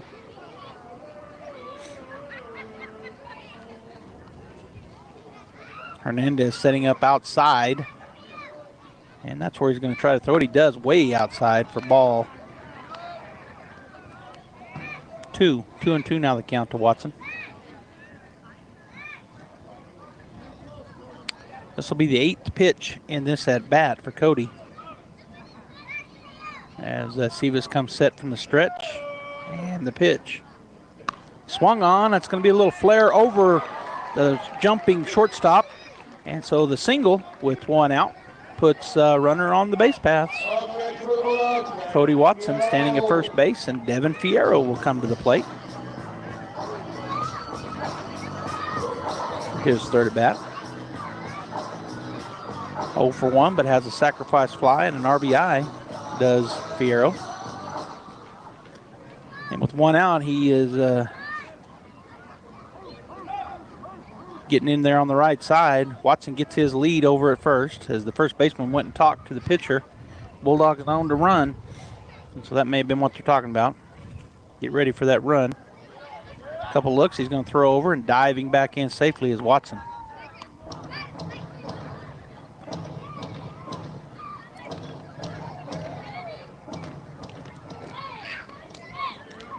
All right, so again, Sivis just staring at first base for a long time. Finally comes set, 2 peeks over, now to the plate, off and running. It was a hit and run, so going into second base will be Watson. Hit right back to the pitcher of Sivis. He doesn't even turn to look at second base. He just throws it to first base. So 1-3 the put out. Moving over to second base safely was Watson. So that'll bring Nathan Taylor to the plate. 0 for 0. He's walked twice as he steps in for the 3rd time, and now Sivis will step off. Now he's back in the stretch. Nobody coming in behind Watson as he gets his lead. Second baseman playing way over. There's a huge gap between the second base and the second baseman. pitch way outside to Taylor for ball 1. So they have been really pitching around Nathan here in game number 2. And for good reason. He can hit the ball well. They've been throwing way outside to him. He's walked twice here in game 2. Again, the catcher, Hernandez, sets up outside. The pitch, way out there, ball 2.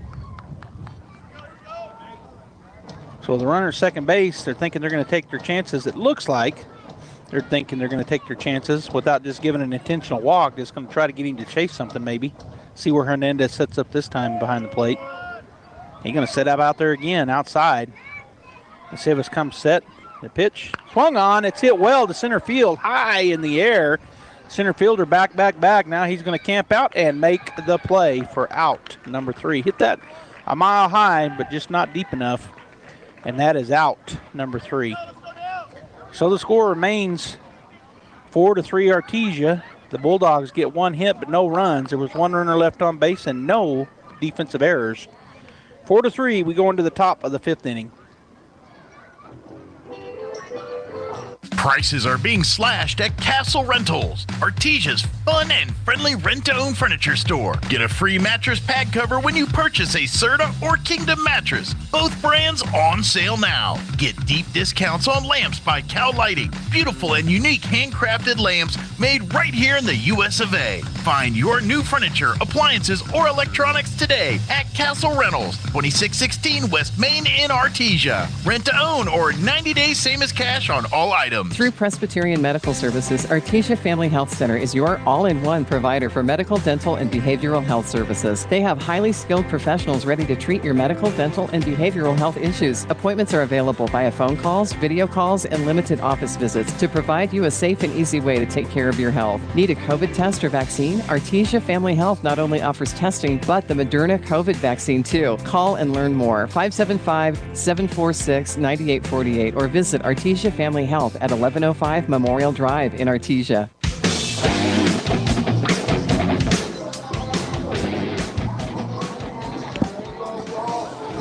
Throw down as we get ready to start the top of the 5th inning.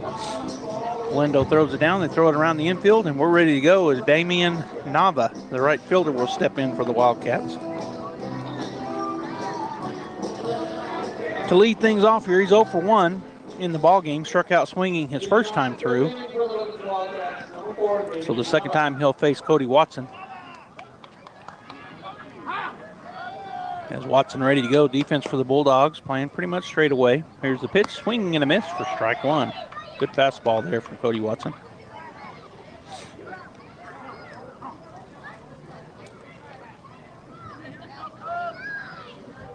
Watson again getting his sign from his catcher Galindo. Here's the wind and the 1-0-1. Tries to bunt it. It's a foul ball. So it would have been an out as Galindo jumps up and grabs it, but a foul ball on the bunt attempt is strike number 2.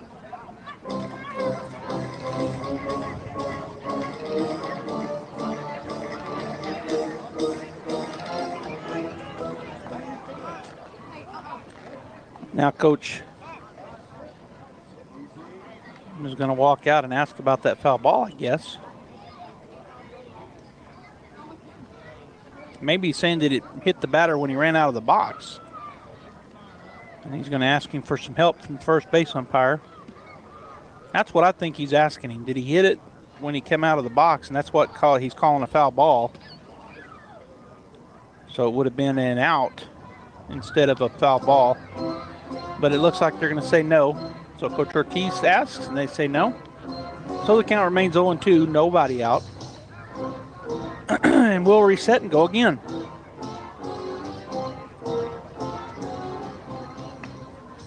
On deck is the number 9 hitter, left fielder Patrick Sanchez, and then back to the top of the order, the DH Cesar Salinas in the hole. Here's the pitch, swing and a miss, and that is strike number 3, swinging. And out number 1 here in the top of the 5th inning. 4th strikeout in a row for Cody Watson as he struck out all 3 batters he faced in the 4th. And now the first batter he faces in the 5th. Here's the wind and the pitch. Missed away for ball 1. Sanchez 0 for 0. He walked his first time through, the number 9 hitter in the lineup. Here's the wind in the 1-0. Swing, little pop fly to the right side. And that'll be Josh Madrid in foul territory, making the play for out number 2 on the little pop fly.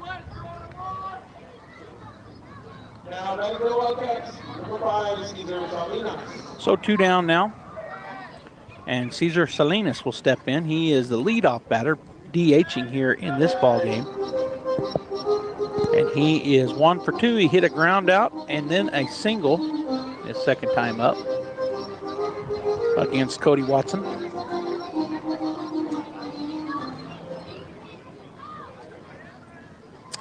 So Watson ready to go. Here's the wind and the pitch.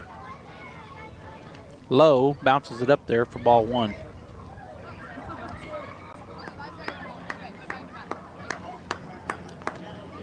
Top of the 5th inning, Bulldogs 4, Wildcats 3.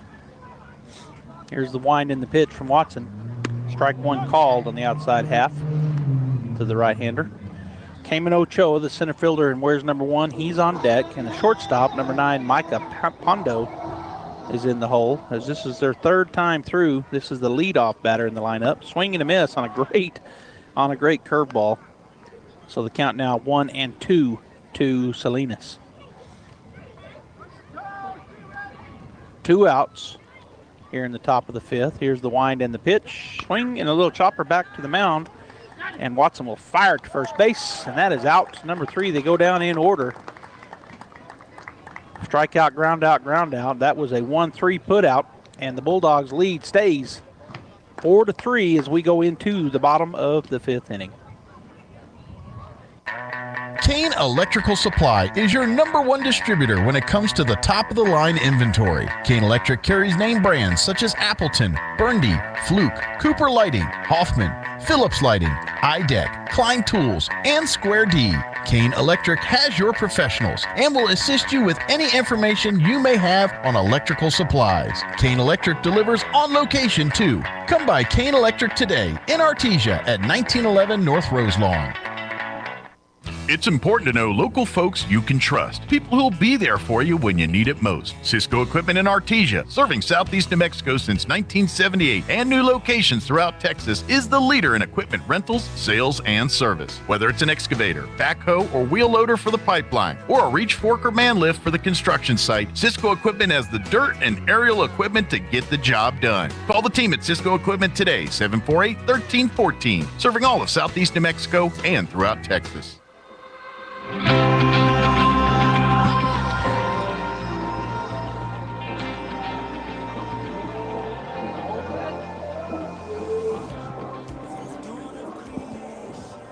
All right, Bulldog fans, we're back here going into the bottom of the 5th inning as the catcher Hernandez will throw it down to the shortstop Pondo. And leading off here in the bottom of the 5th will be Josh Madrid. He's 0 for 1 with a walk and a strikeout looking. So he's looking to get back on the paths with a base hit somewhere. On deck is number 18, Davian Molina, and in the hole, Nye Estrada for the Bulldogs. Sivis has gone the whole way. Jonathan Sivis, number 16, the pitcher. He's thrown 82 pitches here through 4 innings. So as we start the bottom of the 5th, Madrid steps in. And he pitches from the stretch. He's set now. The pitch, swing and a miss. Huge cut, good pitch. And he gets him to swing at it without coming up with anything. So strike 1 on the swing.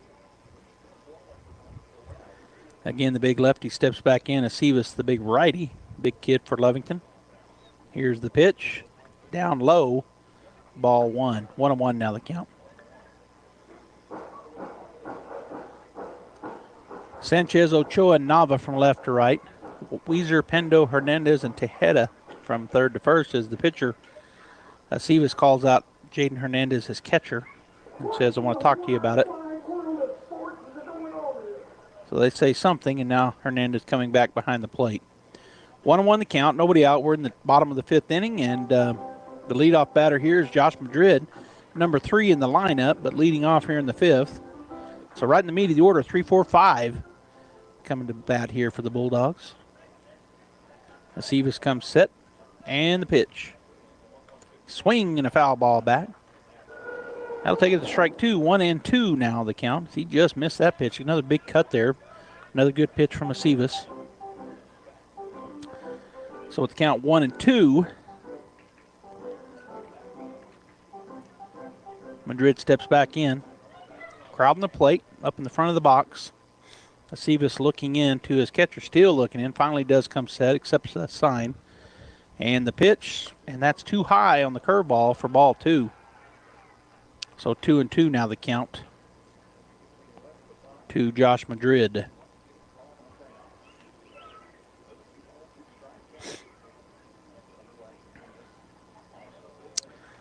Sivis comes set, says yes to the sign. Now the plate.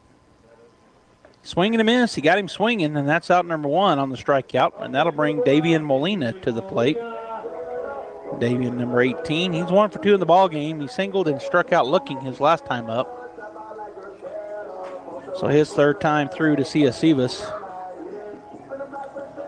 1 out. We're in the bottom of the 5th inning. The Bulldogs lead just 1, 4-3 after being big leads at this point in the last 2 games. In fact, they were run rules, big run rules. Here's the pitch. Strike 1 called. Caught the lower half of the strike zone.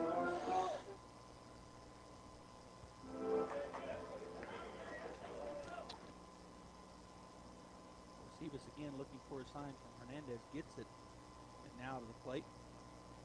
Swing and a foul ball back and out of play for a foul ball, strike 2.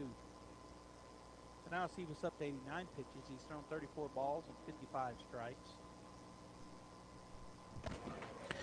As opposed to Watson, who's only thrown 56 total pitches. He shakes off the first 2. Does a Sivis. Now he says yes. Comes set. 0-2. Low and in for ball 1. 1-2 now the count to Molina. Did we lose our mic?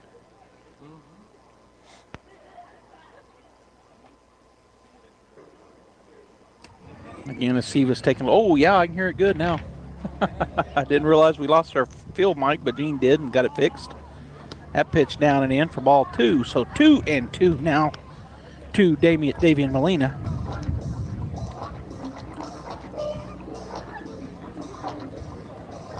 Sun fully down here in Artesia. That breeze out of the south. Beautiful night for baseball. Swung on, hit well, but it's into that wind out in right field. The right fielder's going to have a hard time getting to it, and he's not going to, as it just knocked down by the wind. So a single for Molina will bring Nye Estrada to the plate. Nye 0 for 2 in the ballgame with a hit into a fielder's choice, and he flew out. Now we're going to have a courtesy runner for Molina. Coming in is Jesse LaRocque. To pinch run, I guess, because Molina is playing out in center field.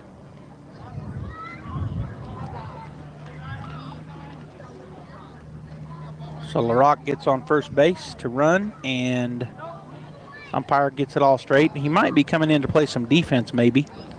Not sure. But he definitely pinch running here as he gets a good lead over at first base. Sivis takes a long look over there now to the plate. Yeah, he's off and running on the first pitch, and there's a line drive to left field. And that will, it'll get by. That's an error on the left fielder. As going into third base is LaRocque, and into second on the error is Nye Estrada. So he hits that into play, but it goes right through the glove of the left fielder. So going to third base on that same error was LaRocque, and now it looks like we're going to have a pitching change. No, they're just all coming in to talk about it. So Nye Estrada brings his some protective gear into the coach, and at the plate is, Coach Ortiz was talking to the umpire again. 1 out. That error puts runners at second and third. And at the plate is Julian Rodriguez, the third baseman for the Bulldogs. He's 1 for 2. He flew out and then had a bunt single. His last at bat. Oh, I see. Number 24 is coming in to bat. Tries to get the bunt down. It's foul tipped. No. Everybody's safe. It was a foul tip. He was calling it well before the umpire was saying foul tip. So on the foul ball, everybody go back. LaRock had come in hard to score. The ball was fouled, and the catcher went and got it and dove at him. And he got a foot to his hand, so he's shaking that off. It was his glove hand, but the sliding in there was LaRock, and so a little bit of a collision at the plate. But it looks like the catcher, Jaden Hernandez, is okay. So on deck now is going to be a different batter. I'll make sure before I call it out. He's over in the on-deck circle, though, so more than likely coming in. All right, so 0-1 the count as he tried to bunt that and fouled it. Here's the pitch. Bounces it up there for ball one. Good job by Hernandez. Keep that in front of him. So the Bulldogs threatening here. Runners and two of them in scoring position at second and third, and only one out. He shakes off the first pitch, shakes off the second pitch. Now he'll come set. Sivis, the pitcher, to the plate. Curveball, strike two called. As it broke from the shoulder down and across the upper end of the strike zone. So strike two. 1-2 now to Rodriguez. Again, Sivis in the stretch. Says no to the first sign, no to the second sign. Now he'll come set. I think he likes his curveball. Let's see if it's a curve again. No, it's the fastball down for ball two. So 2-2 now the count. The last few times he's shaken off pitches, he come in with a curveball. So I thought that's what that was going to be. But that time he shook off the first two signs, and it was a fastball that he ended up with. So again, staring in, he said no. Now he'll come set. 2-2 the count, one out. Here's the pitch. Does not go for the outside pitch. A good job again by Jaden Hernandez as he went to his right quickly and blocked that pitch from getting by him. Kept it in front of him so the runner stayed put. One out and a full count now to Rodriguez. Sivis back in the stretch. He looks into his catcher, Hernandez.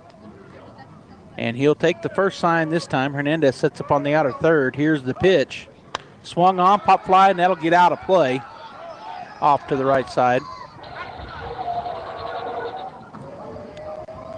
So that was the 99th pitch for Sivis. He's now going to pitch 100 for sure because he's got another one to come here, a full count. So he'll go over the century mark in pitches tonight. We're in the bottom of the fifth inning with one out. Oh, and I missed the... Well, this music is so loud it's hard to hear him. He's trying to get the barking guy and his out into the pasture moo. All right, so full count once again. Rodriguez steps back in as Sivis comes set. Here's the pitch. Swung on. It's a ground ball at the middle. Shortstop. Oh, it goes over his glove. That's going to score 2 runs. And I don't know, but I think that's almost, well, it was I'm going to go ahead and give him an infield singles. That took a hard chop and got over the glove of the shortstop. So coming home, both runners, and the Bulldogs now lead 6-3 with one out, and the coach has come out again to talk to his pitcher, and we may have a pitching change here. We'll see. Coming to bat for the Bulldogs, and it'll be a pinch batters, number 24, Garrett Fisher. So he was out in that on-deck circle, but I wanted to make sure. Cody Johnson is in the on-deck circle now, so he looks like he'll stay right where he's at. So Garrett Fisher coming in to pinch hit, and we'll see if he makes some defensive swaps, Coach Ortiz, after they go back out on the field.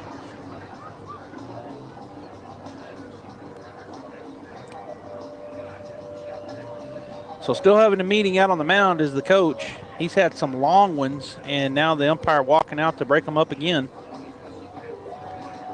And this time the coach is talking to the umpire.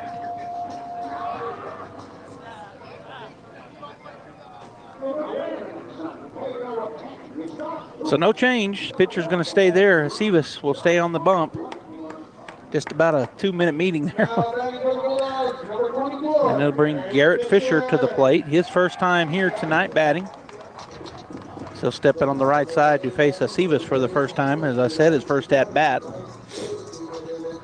With a runner at first base in the form of Julian Rodriguez, and the Bulldogs have now doubled up the Lovington Wildcats. Got a little bit of a breathing room. It was a one-run lead, and now 3 runs, and still 2 outs to go here in the inning.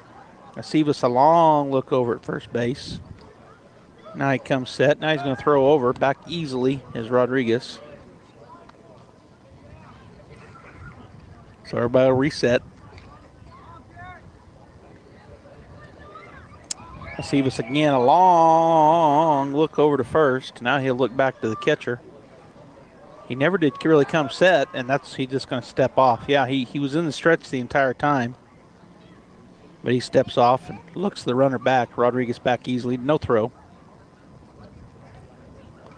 So Fisher has not seen a pitch yet, and again Sivis steps off.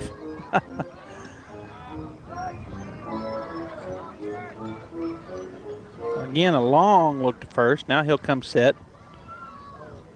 And to the plate, runner is, and he hits the runner, hits the batter. Pitch was high and tight, goes off his shoulder. So the hit by pitch moves on the very first pitch that he sees, Garrett Fisher down to first base. And Rodriguez to second. And that'll bring Cody Johnson back to the plate. Cody 0 for 1. He's walked and he's grounded out. And we've got a courtesy runner coming in for Fisher. And so that's Morris. So Fisher batted in his place, and now Morris coming in to run, pinch runner. So maybe he'll just stay on defensively.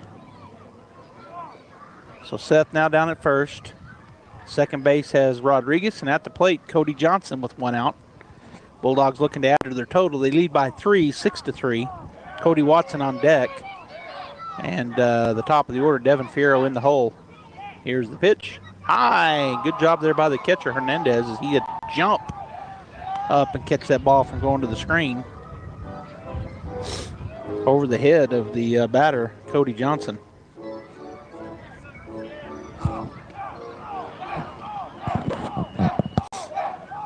All right, so he comes set. Sivis looks back at second, now to the plate. Inside, pops out of the glove of Hernandez, but doesn't stray very far. So the runner stay put. 2-0 now the count to Johnson. Hitters count right here. Sivis back in the stretch position, looking into his catcher, Hernandez. And he'll step off.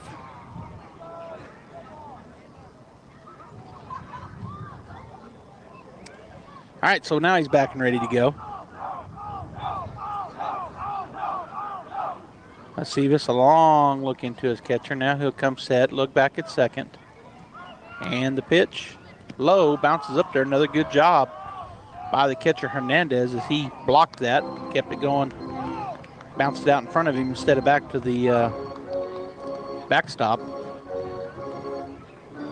3-0 to Johnson, 1 out. Bottom of the 5th inning, the Bulldogs 6, the Lovington Wildcats 3 here in Game 3 of this 3-game series. Bulldogs leading 2-0 in the series. One last night, big. One earlier tonight, big. Ball 4 on 4 straight. Johnson will walk, and that'll load the bases up for Cody Watson. Cody has reached both times, the first time by error, second time by a single, so he is 1 for 2 in the ball game. And let's see if they try the old squeeze here. Been pretty effective at it when they've had runners on the corners or bases loaded or just a runner on third. They bunted a lot in this situation. Puts a lot of pressure on the defense. And Cody has the speed to do that. There's a lot of speed on the base paths. Rodriguez, Morris, and Johnson from third to first. Watson doesn't look like he's going to bunt, though. And he's going to hit it. That's a base hit out to right center field. And so that's going to score 1 run. That's going to score 2 runs. Cody's going to go into second base with a stand-up double. And the Bulldogs will blow it open here 8-3 now with 1 out.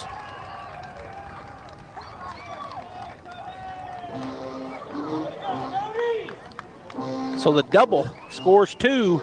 First pitch swinging, so no bunt there. He just strokes it out into right center field. And coming home is 2 base runners. Ending up on third is Johnson, and Watson standing at second base. And we do have a pitching change as coming in from center field.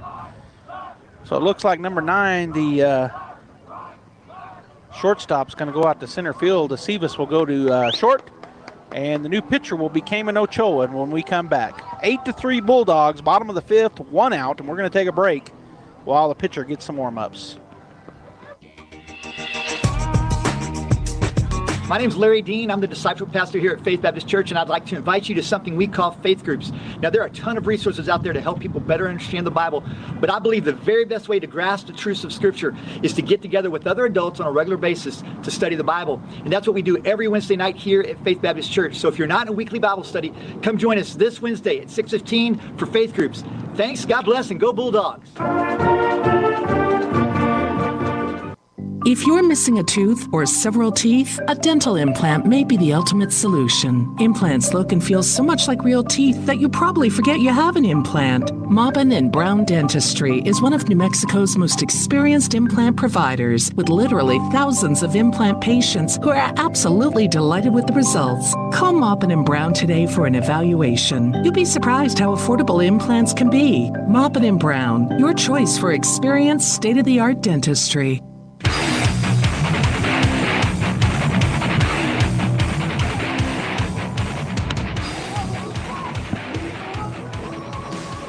All right, so our new pitcher is number 1, Cayman Ochoa. He was playing out in center field, and he is now taking some additional warm-up pitches.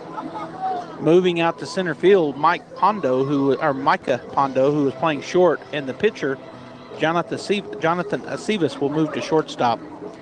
So that's the new defensive setup. Patrick Sanchez remains on left, Damian Nava in right, Ryan Weezer at third, Matthew Hernandez at second, and Victor Tejeda at first base, with Jaden Hernandez catching the new pitcher, Cayman Ochoa. So nobody coming off the bench. It just moves some positions around. Center fielder to pitch, pitcher to short, and short to center field. And so coming to the plate will be the leadoff batter for the Artesia Bulldogs, Devin Fierro. He is 0 for 2 with a sacrifice fly. Got an RBI on that. And now he's got runners at second and third with 1 out. So another opportunity for a couple of RBIs here. And he's going to reach and hit that out into right field. That's going to be in no man's land. That's going to fall. And so 1 run will score. He gets that RBI on that single. They did have to hold up, so only 1 run will come in. But the Bulldogs now need 9-3. And runners on the corners, and Nathan Taylor coming to the plate. Nathan is 0 for 1. He was walked the first 2 times up, flew out his 3rd time. So he'll step in with runners on the corners. He hit it on the nose his last time up out to the warning track. Runner off and running, swing and a miss. Fake the throw down, does the catcher, and he does not go to third as Watson almost got hung out there. Big swing by Taylor, strike 1. Devin Fierro does steal second base. And so Nathan has 2 runners in scoring position here in the lead, 9-3, as the Bulldogs have opened it up here. It was 4-3 when we started the bottom half of the 5th, and now the pitch swung on and fouled off to the left side for foul ball strike 2.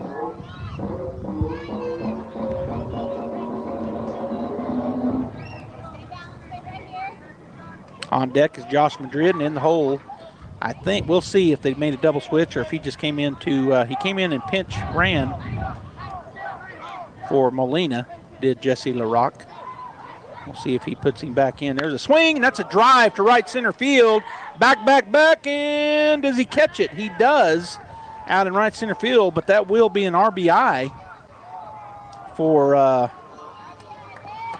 the sacrifice fly out to right field. So Nathan Taylor gets that RBI. Good catch out there by the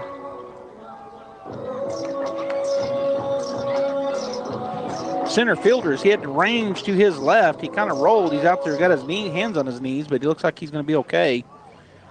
And Josh Madrid will come to the plate. The score now 10-3 Bulldogs on that RBI sacrifice fly by Taylor.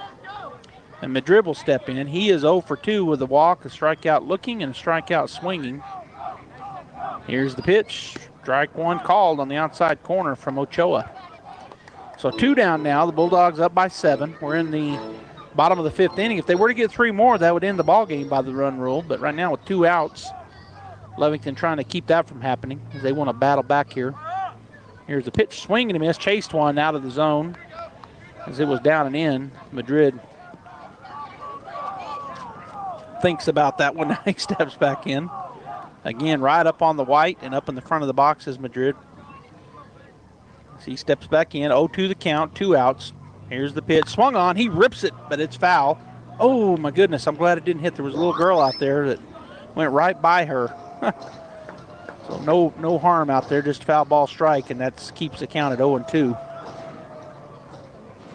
There's the foul growl by the barking guy. Hear it, Aaron, in the background. He calls it out in the pasture, the moo. Here's the pitch, swung on, another hard hit, and Coach Lopez does a little dance, gets out of the way, and got a big grin on his face on that foul ball.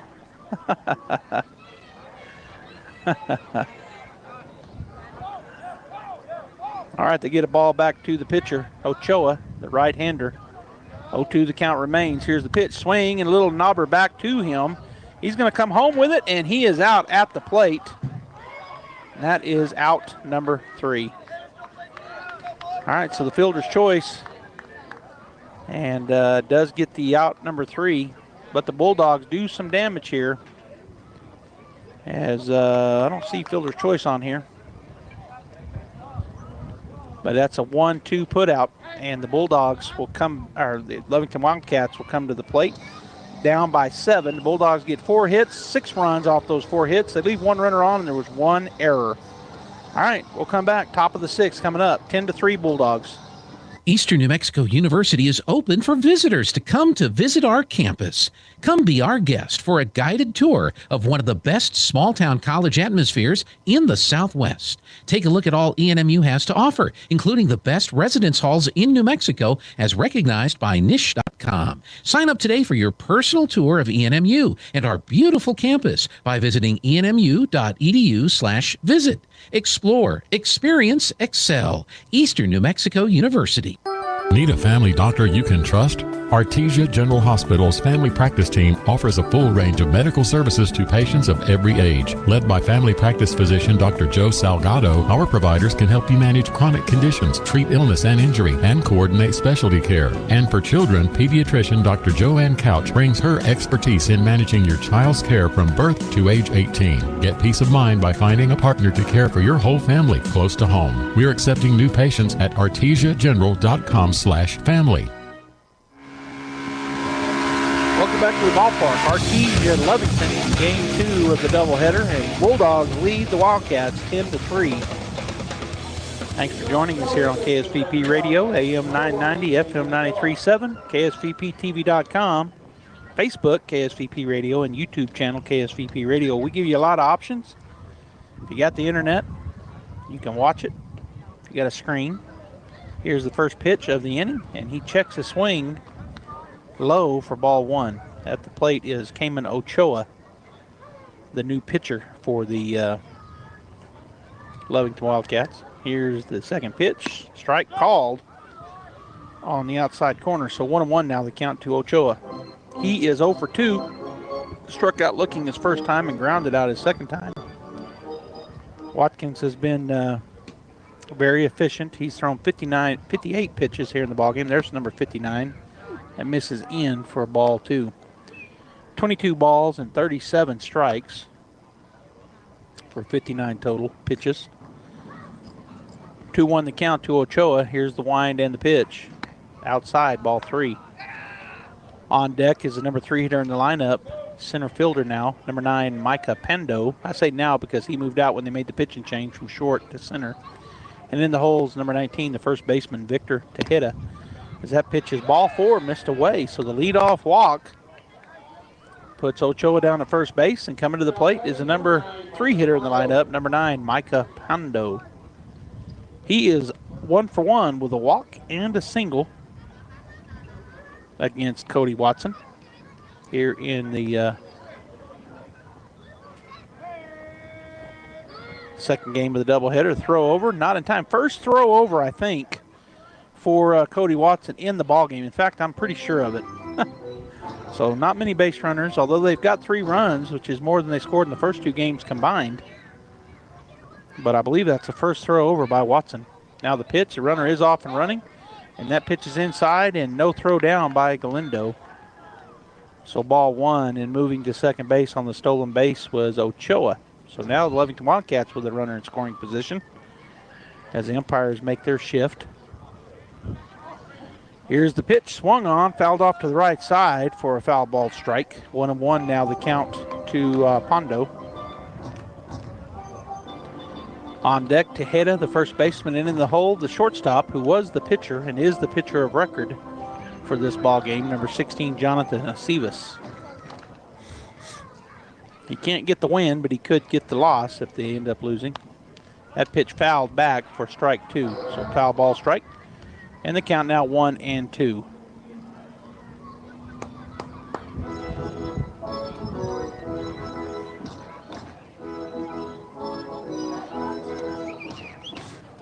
So they get a new ball out to Watson. Fierro kind of playing back on that base at second. Big lead out there. That pitch down for ball 2. So 2-2 now the count to Pondo. Defense for the Bulldogs is the same as it was. So, well, I think it's the same. Throw back. Not in time. He dives back in there safely. Good throw there by Watson as Fierro was standing there, and then he starts to go away. So Estrada sneaks in behind, and the throw back not in time. 2-2 the count. It may be LaRock out in left field. I can't quite tell. Strike 3 brings him up on the inside quarter looking, and that is out number 1 in the inning. As the batter didn't like that. That'll bring Victor Tejeda to the plate. He's 0 for 2 with a ground out and a fly out. Has a runner in scoring position. 1 out here in the top of the 6th inning. 10-3 Bulldogs. Another throw back, and again not in time as Estrada had stepped in behind him.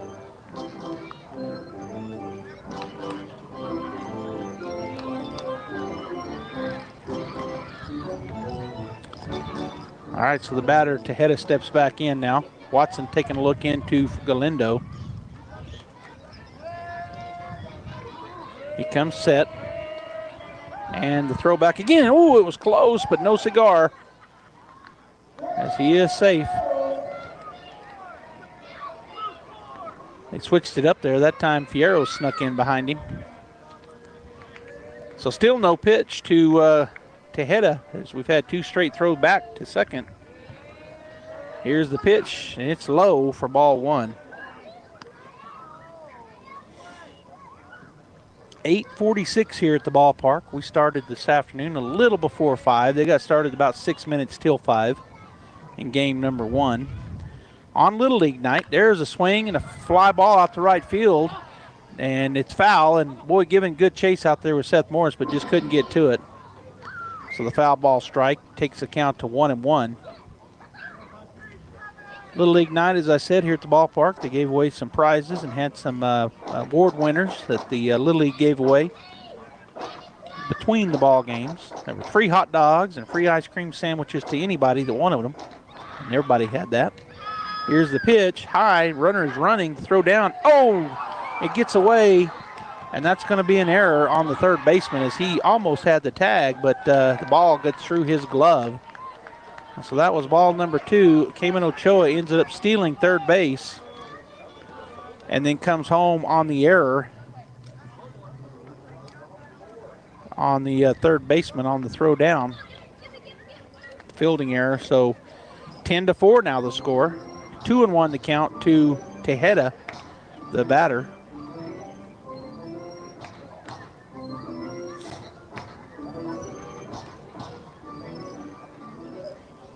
Here's the wind in the pitch. Swung. It's hit right up the middle.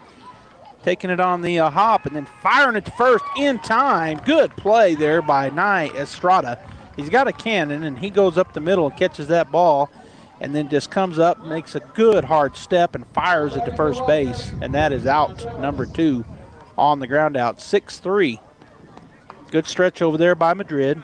Great cannon by Estrada to fire it across, and that'll bring number 16, Jonathan Sivis, to the plate. Sivis, he is the shortstop now, but he is the pitcher of record for Lovington unless they get it tied up or take the lead. Strike one called to him on the first pitch, outside corner with a fastball.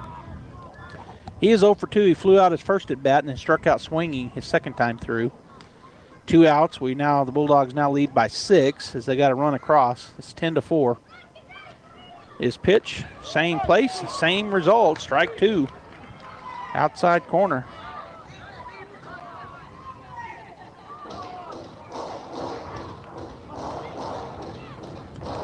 So 0-2 the count as Siva steps back in. Watson ready to go. Here's the wind and the pitch. Swing and a foul tip. Stays alive, does the Sivis. On deck is the number 6 hitter, number 2, Ryan Weezer, the third baseman. And in the hole, catcher, number 10, Jaden Hernandez. As they try to battle back here. Lovington they want to get one game of the series, but right now 10-4 Bulldogs. Swing and a miss, he got him, strike 3. And that is out number 3, strikeout swinging. They do get a run across. There was no hits, but there was one run, one error on the Bulldogs, and nobody left on base. We've played 5.5, and our score 10-4 in favor of our Artesia Bulldogs. We'll be back for the bottom half of the 6th after this timeout. To plant or not to plant? That is the question. Hi, this is Jim Gill from Roswell Seed Company. Our tomato plants and pepper plants are ready to go. If you plant them now, you might have homegrown tomatoes and peppers before anyone else, or the frost might kill them. As Clint Eastwood would say, do you feel lucky? You'll either be the smartest gardener in the county, or you'll get to replant them all over again. I say go for it. You'll get more practice and we'll get more business. This is Jim Gill from Roswell Seed Company, and I apologize to William Shakespeare. Summer vacation is here, but just because you're on vacation doesn't mean your teeth should be. Protect your teeth this summer with a few summer tooth tips. First, drink lots of water. Believe it or not, most of the problems start with a dry mouth. Keep yourself and your mouth hydrated and happy. Avoid sugary drinks and avoid chewing on ice. Sure, it cools you off, but it's not great for your teeth. Don't forget to brush and floss regularly and dry out your toothbrush. Save your teeth for summer's sake. These tooth tips brought to you by Dr. K. Youngren and Smile Expressions, 2520 Hermosa Drive, Artesia. All right, the throw has been made down by the catcher, and the infield tells the pitcher, let's go, and he's ready to go with Davian Molina in the left-hand box. As he does come back in, the defense did stay the same. He was pinch hit for earlier, or pinch run for by LaRock, but he is back in there, and he looks at ball 1. He is 2 for 3 with a single, or a pair of singles, 1 strikeout looking as he looks at called strike 1 on the outside corner.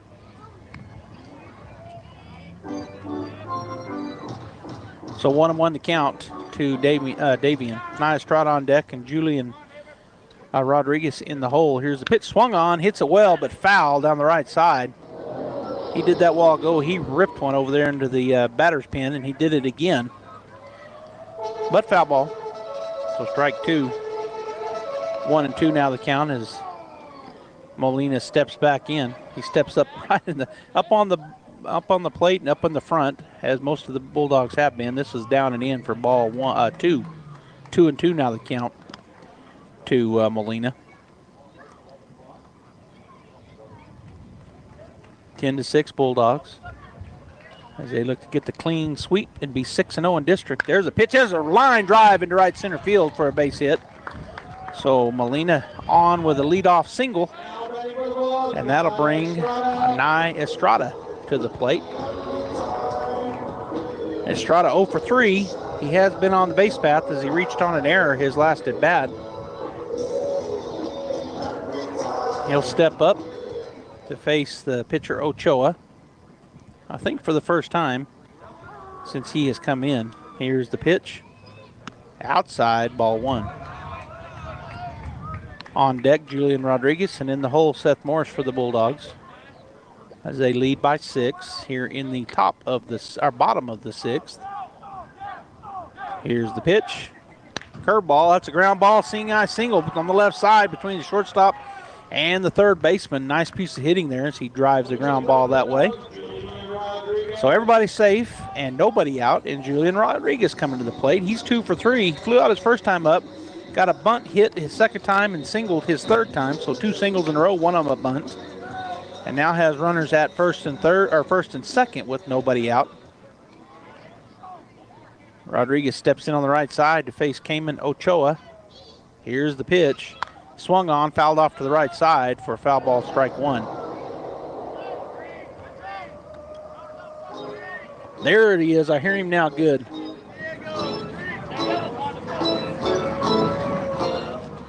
Hear it over the music. Moo, the moo out in the pasture. Just missed a little bit high and away for ball 1. 1-1 now the count. By the way, that's the barking guy. So he doesn't just bark, he moos also. I call it the foul growl, but it's a moo. The pitch, high, ball 2 as he checked the swing. Did Rodriguez. 2-1, nobody out. Runners at first and second on a pair of singles. Lead off singles. Single. Here's the pitch. Swung on, pop fly to shallow center field. Coming on as a center fielder, and he's not going to get to it. It bounces in front of him, and nobody. And then he sails it over into the dugout, so everybody will move up a base. So the single moves the runners to second and third. And then on the throw, everybody moves up.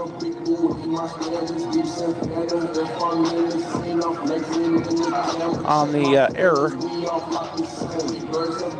throw on the center fielder. So moving to third base and moving to second base. So the Bulldogs now with runners at second and third and nobody out. Oh, they moved him all the way in. Oh, yeah, because that's right. Okay, so yeah, runner at third. And it's 12-4. First pitch was a ball. Here's the next one. Swing and a miss for Morris. Strike 1.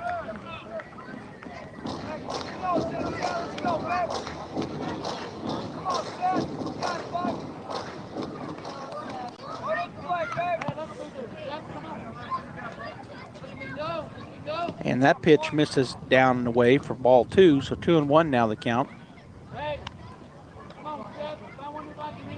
So Julian Rodriguez at third base. Our score 12-4, nobody out. And the 10-run rule is standing at the plate right now with a 2-1 count. Holds. Oh, and he called it a strike.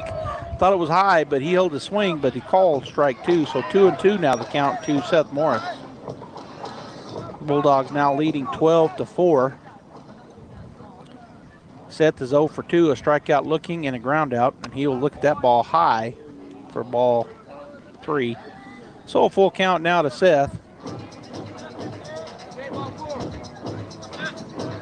Ochoa ready to go. Rodriguez at third base. And he's from the stretch to the pitch. That's going to be called strike 3. Said he caught it the inside corner. So strike 3 called, and that is out.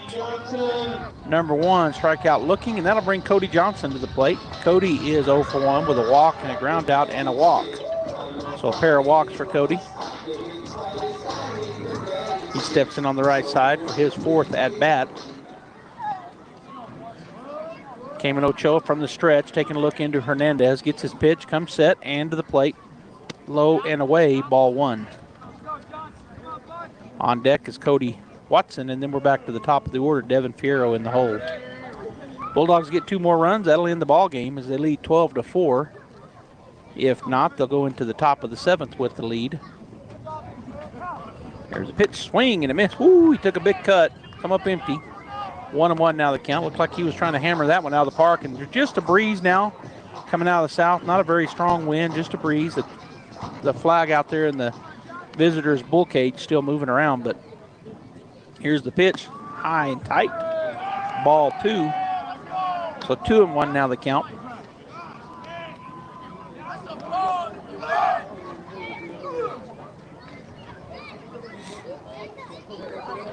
Ochoa ready to go, and the pitch, swing, and that's a hit toward the second baseman. throws it to first, and that's an error on the throw. Johnson will go to second on the throw. Coming in on the fielder's choice is Rodriguez. The Bulldogs now lead 13-4. And looks like we're going to have another pitching change.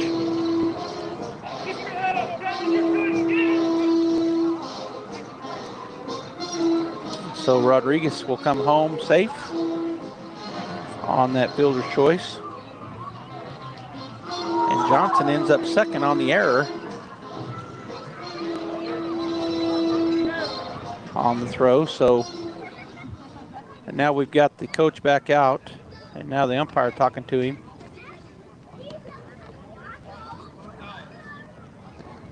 I guess talking about how many times he's come out, maybe asking him or saying you came out twice, so you got to make a change, but I don't think that's the case. Well, maybe it is, because he's going to change pitchers now. All right, so we'll try to figure that out. We'll go ahead and take a break. When we come back, I'll tell you where everybody's at. Bulldogs 13, Lovington 4, bottom of the sixth with one out, runner at second base. Eastern New Mexico University is open for visitors to come to visit our campus. Come be our guest for a guided tour of one of the best small-town college atmospheres in the Southwest. Take a look at all ENMU has to offer, including the best residence halls in New Mexico as recognized by Niche.com. Sign up today for your personal tour of ENMU and our beautiful campus by visiting enmu.edu/visit. Explore, experience, excel. Eastern New Mexico University. Need a family doctor you can trust? Artesia General Hospital's family practice team offers a full range of medical services to patients of every age. Led by family practice physician Dr. Joe Salgado, our providers can help you manage chronic conditions, treat illness and injury, and coordinate specialty care. And for children, pediatrician Dr. Joanne Couch brings her expertise in managing your child's care from birth to age 18. Get peace of mind by finding a partner to care for your whole family close to home. We're accepting new patients at artesiageneral.com/family.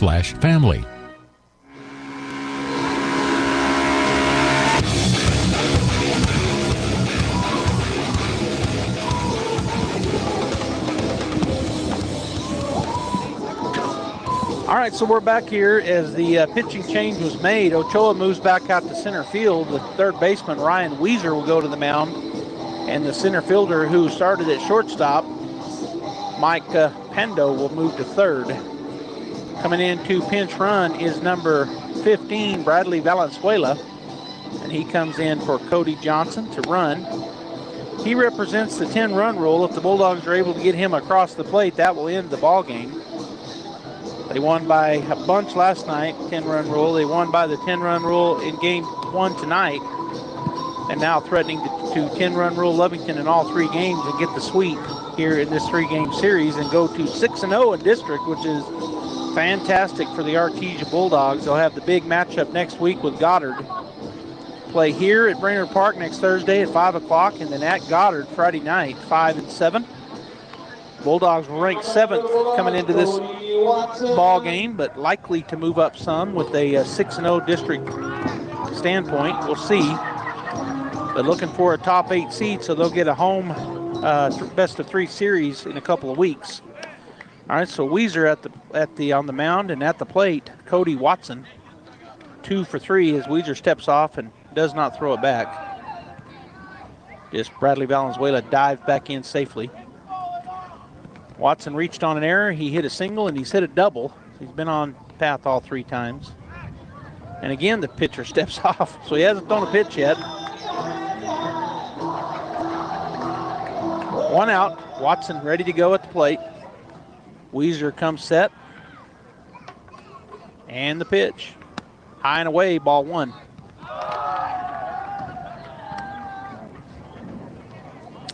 On deck is the top of the order for the Bulldogs. Devin Fierro, second baseman. Weiser comes set as Sivis steps in behind him, but he comes to the plate, and that's high and away, ball 2. So 2-0 now to Watson. Don't forget to come out to the Mac Chase Complex tomorrow, 11-1. The Artesia Lady Bulldogs look to stay perfect in district as Goddard comes into town for a 2-game set.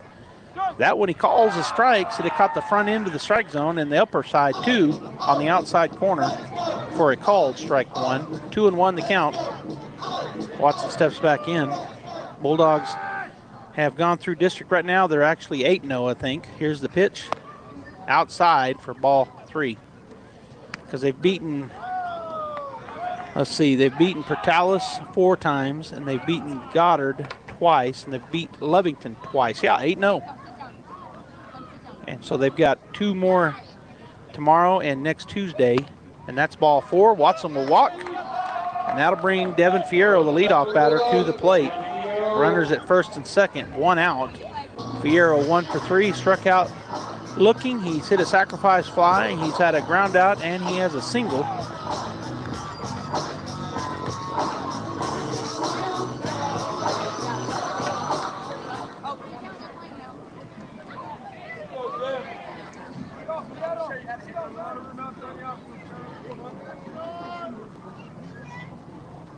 Here's the pitch. That's a pop fly. That may be in no man's land, and it is. So the runner is going to move over to third base. Everybody will advance on the little pop fly in shallow left field. That'll bring Nathan Taylor to the plate. The 10-run rule runner is at third base. Everybody safe on the single. So 13-4 our score. 1 out. Bases juiced. Infield going to play in. They've got to cut the runner off. They can't allow him to get through. And Weiser comes set. And the pitch. Swung on, fouled off back behind us for foul ball, strike 1. There's that move.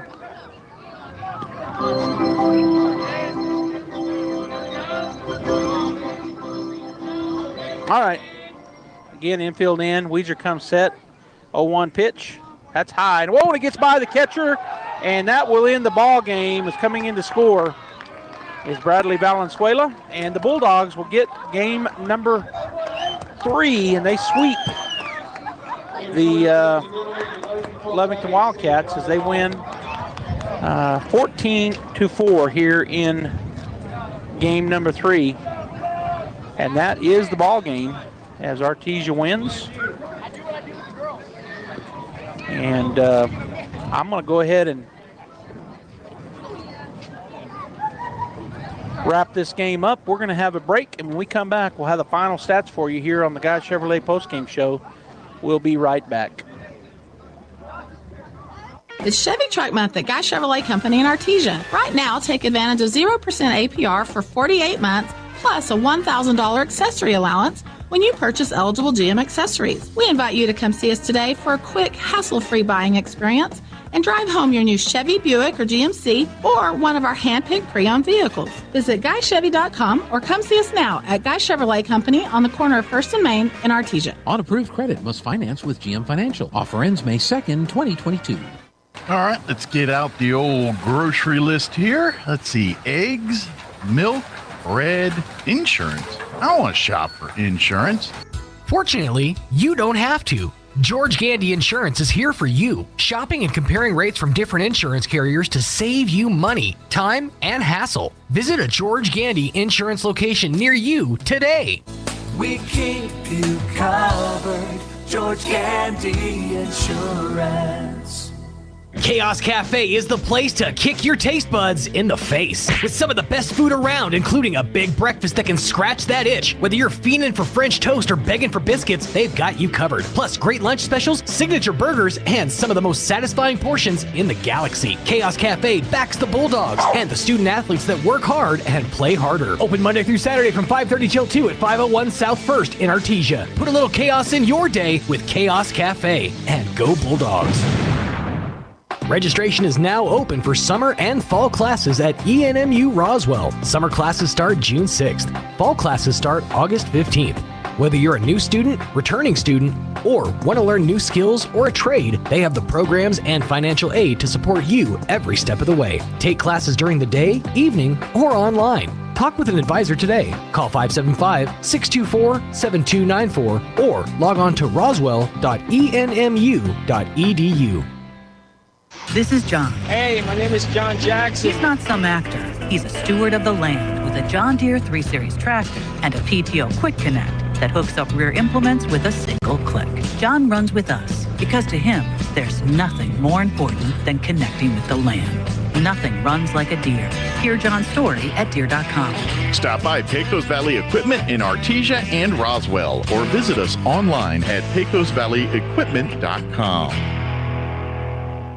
Energy consumers everywhere are getting calls from scammers. These callers threaten to shut off power if payment is not made immediately. Don't fall for it. Never give out financial or personal information to someone who calls claiming to be from Central Valley Electric Cooperative. CVE does not take payments over the phone. If you receive such a call or have questions about your bill, call CVE 575-746-3571 and get the facts.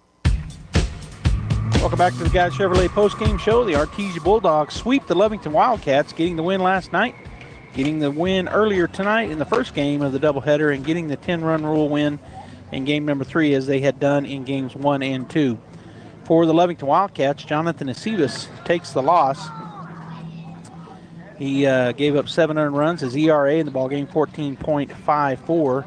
10 runs scored, and 7 of which were earned. He had 5 strikeouts and gave up 6 hits. So those errors really hurt the young men. Coming in also was Cayman Ochoa and Ryan Weiser to finish out the ballgame pitching-wise.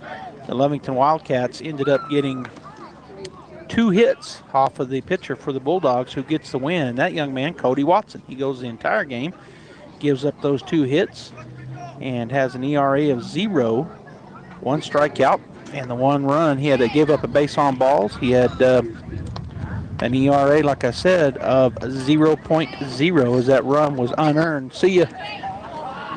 And batting for the Artesia Bulldogs offense, Devin Fierro goes 2 for 4 at the plate. He gets 2 RBIs. Nathan Taylor, 1 for 4 with an RBI. Josh Madrid, 1 for 4 with a walk. Davian Molina went 3 for 4. He had 3 singles and 2 RBIs. Nia Estrada was 1 for 4. He scored a couple of runs. He also had, I was going to say he had a walk, but he didn't. Julian Rodriguez was 3 for 4. He had 2 singles and 2 RBIs. Cody Johnson was 0 for 3, but had a couple of RBIs. Let me see here. He's 1 for 3 with a couple of RBIs. Going, how did he do that? All right, but he also walked twice, did Cody.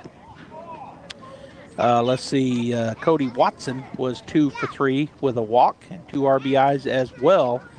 Garrett Fisher went 0 for 1 at the plate, and that rounds out the batting for the Artesia Bulldogs. So the final, they get 11 hits. There was 9 singles, 1 double, and 10 RBIs. The final score, 14-4 Bulldogs. On behalf of Jeffrey Curtis, our cameraman specialist, and Gene Dower, producer, this is Joby Hodling saying thank you for tuning in here on KSVP Radio, KSVPTV.com, where the Bulldogs and Lady Bulldogs come to play. And we've got the doubleheader tomorrow, 11-1, right across the street here in Artesia, Mac Chase Complex. Artesia Lady Bulldogs look to go to 10-0 in district play as they are the #1 ranked team in softball. We'll see you tomorrow at the ballpark. That concludes this broadcast of Bulldog Sports on KSVP AM and FM and at KSVPTV.com. Bulldog Sports on KSVP AM and FM and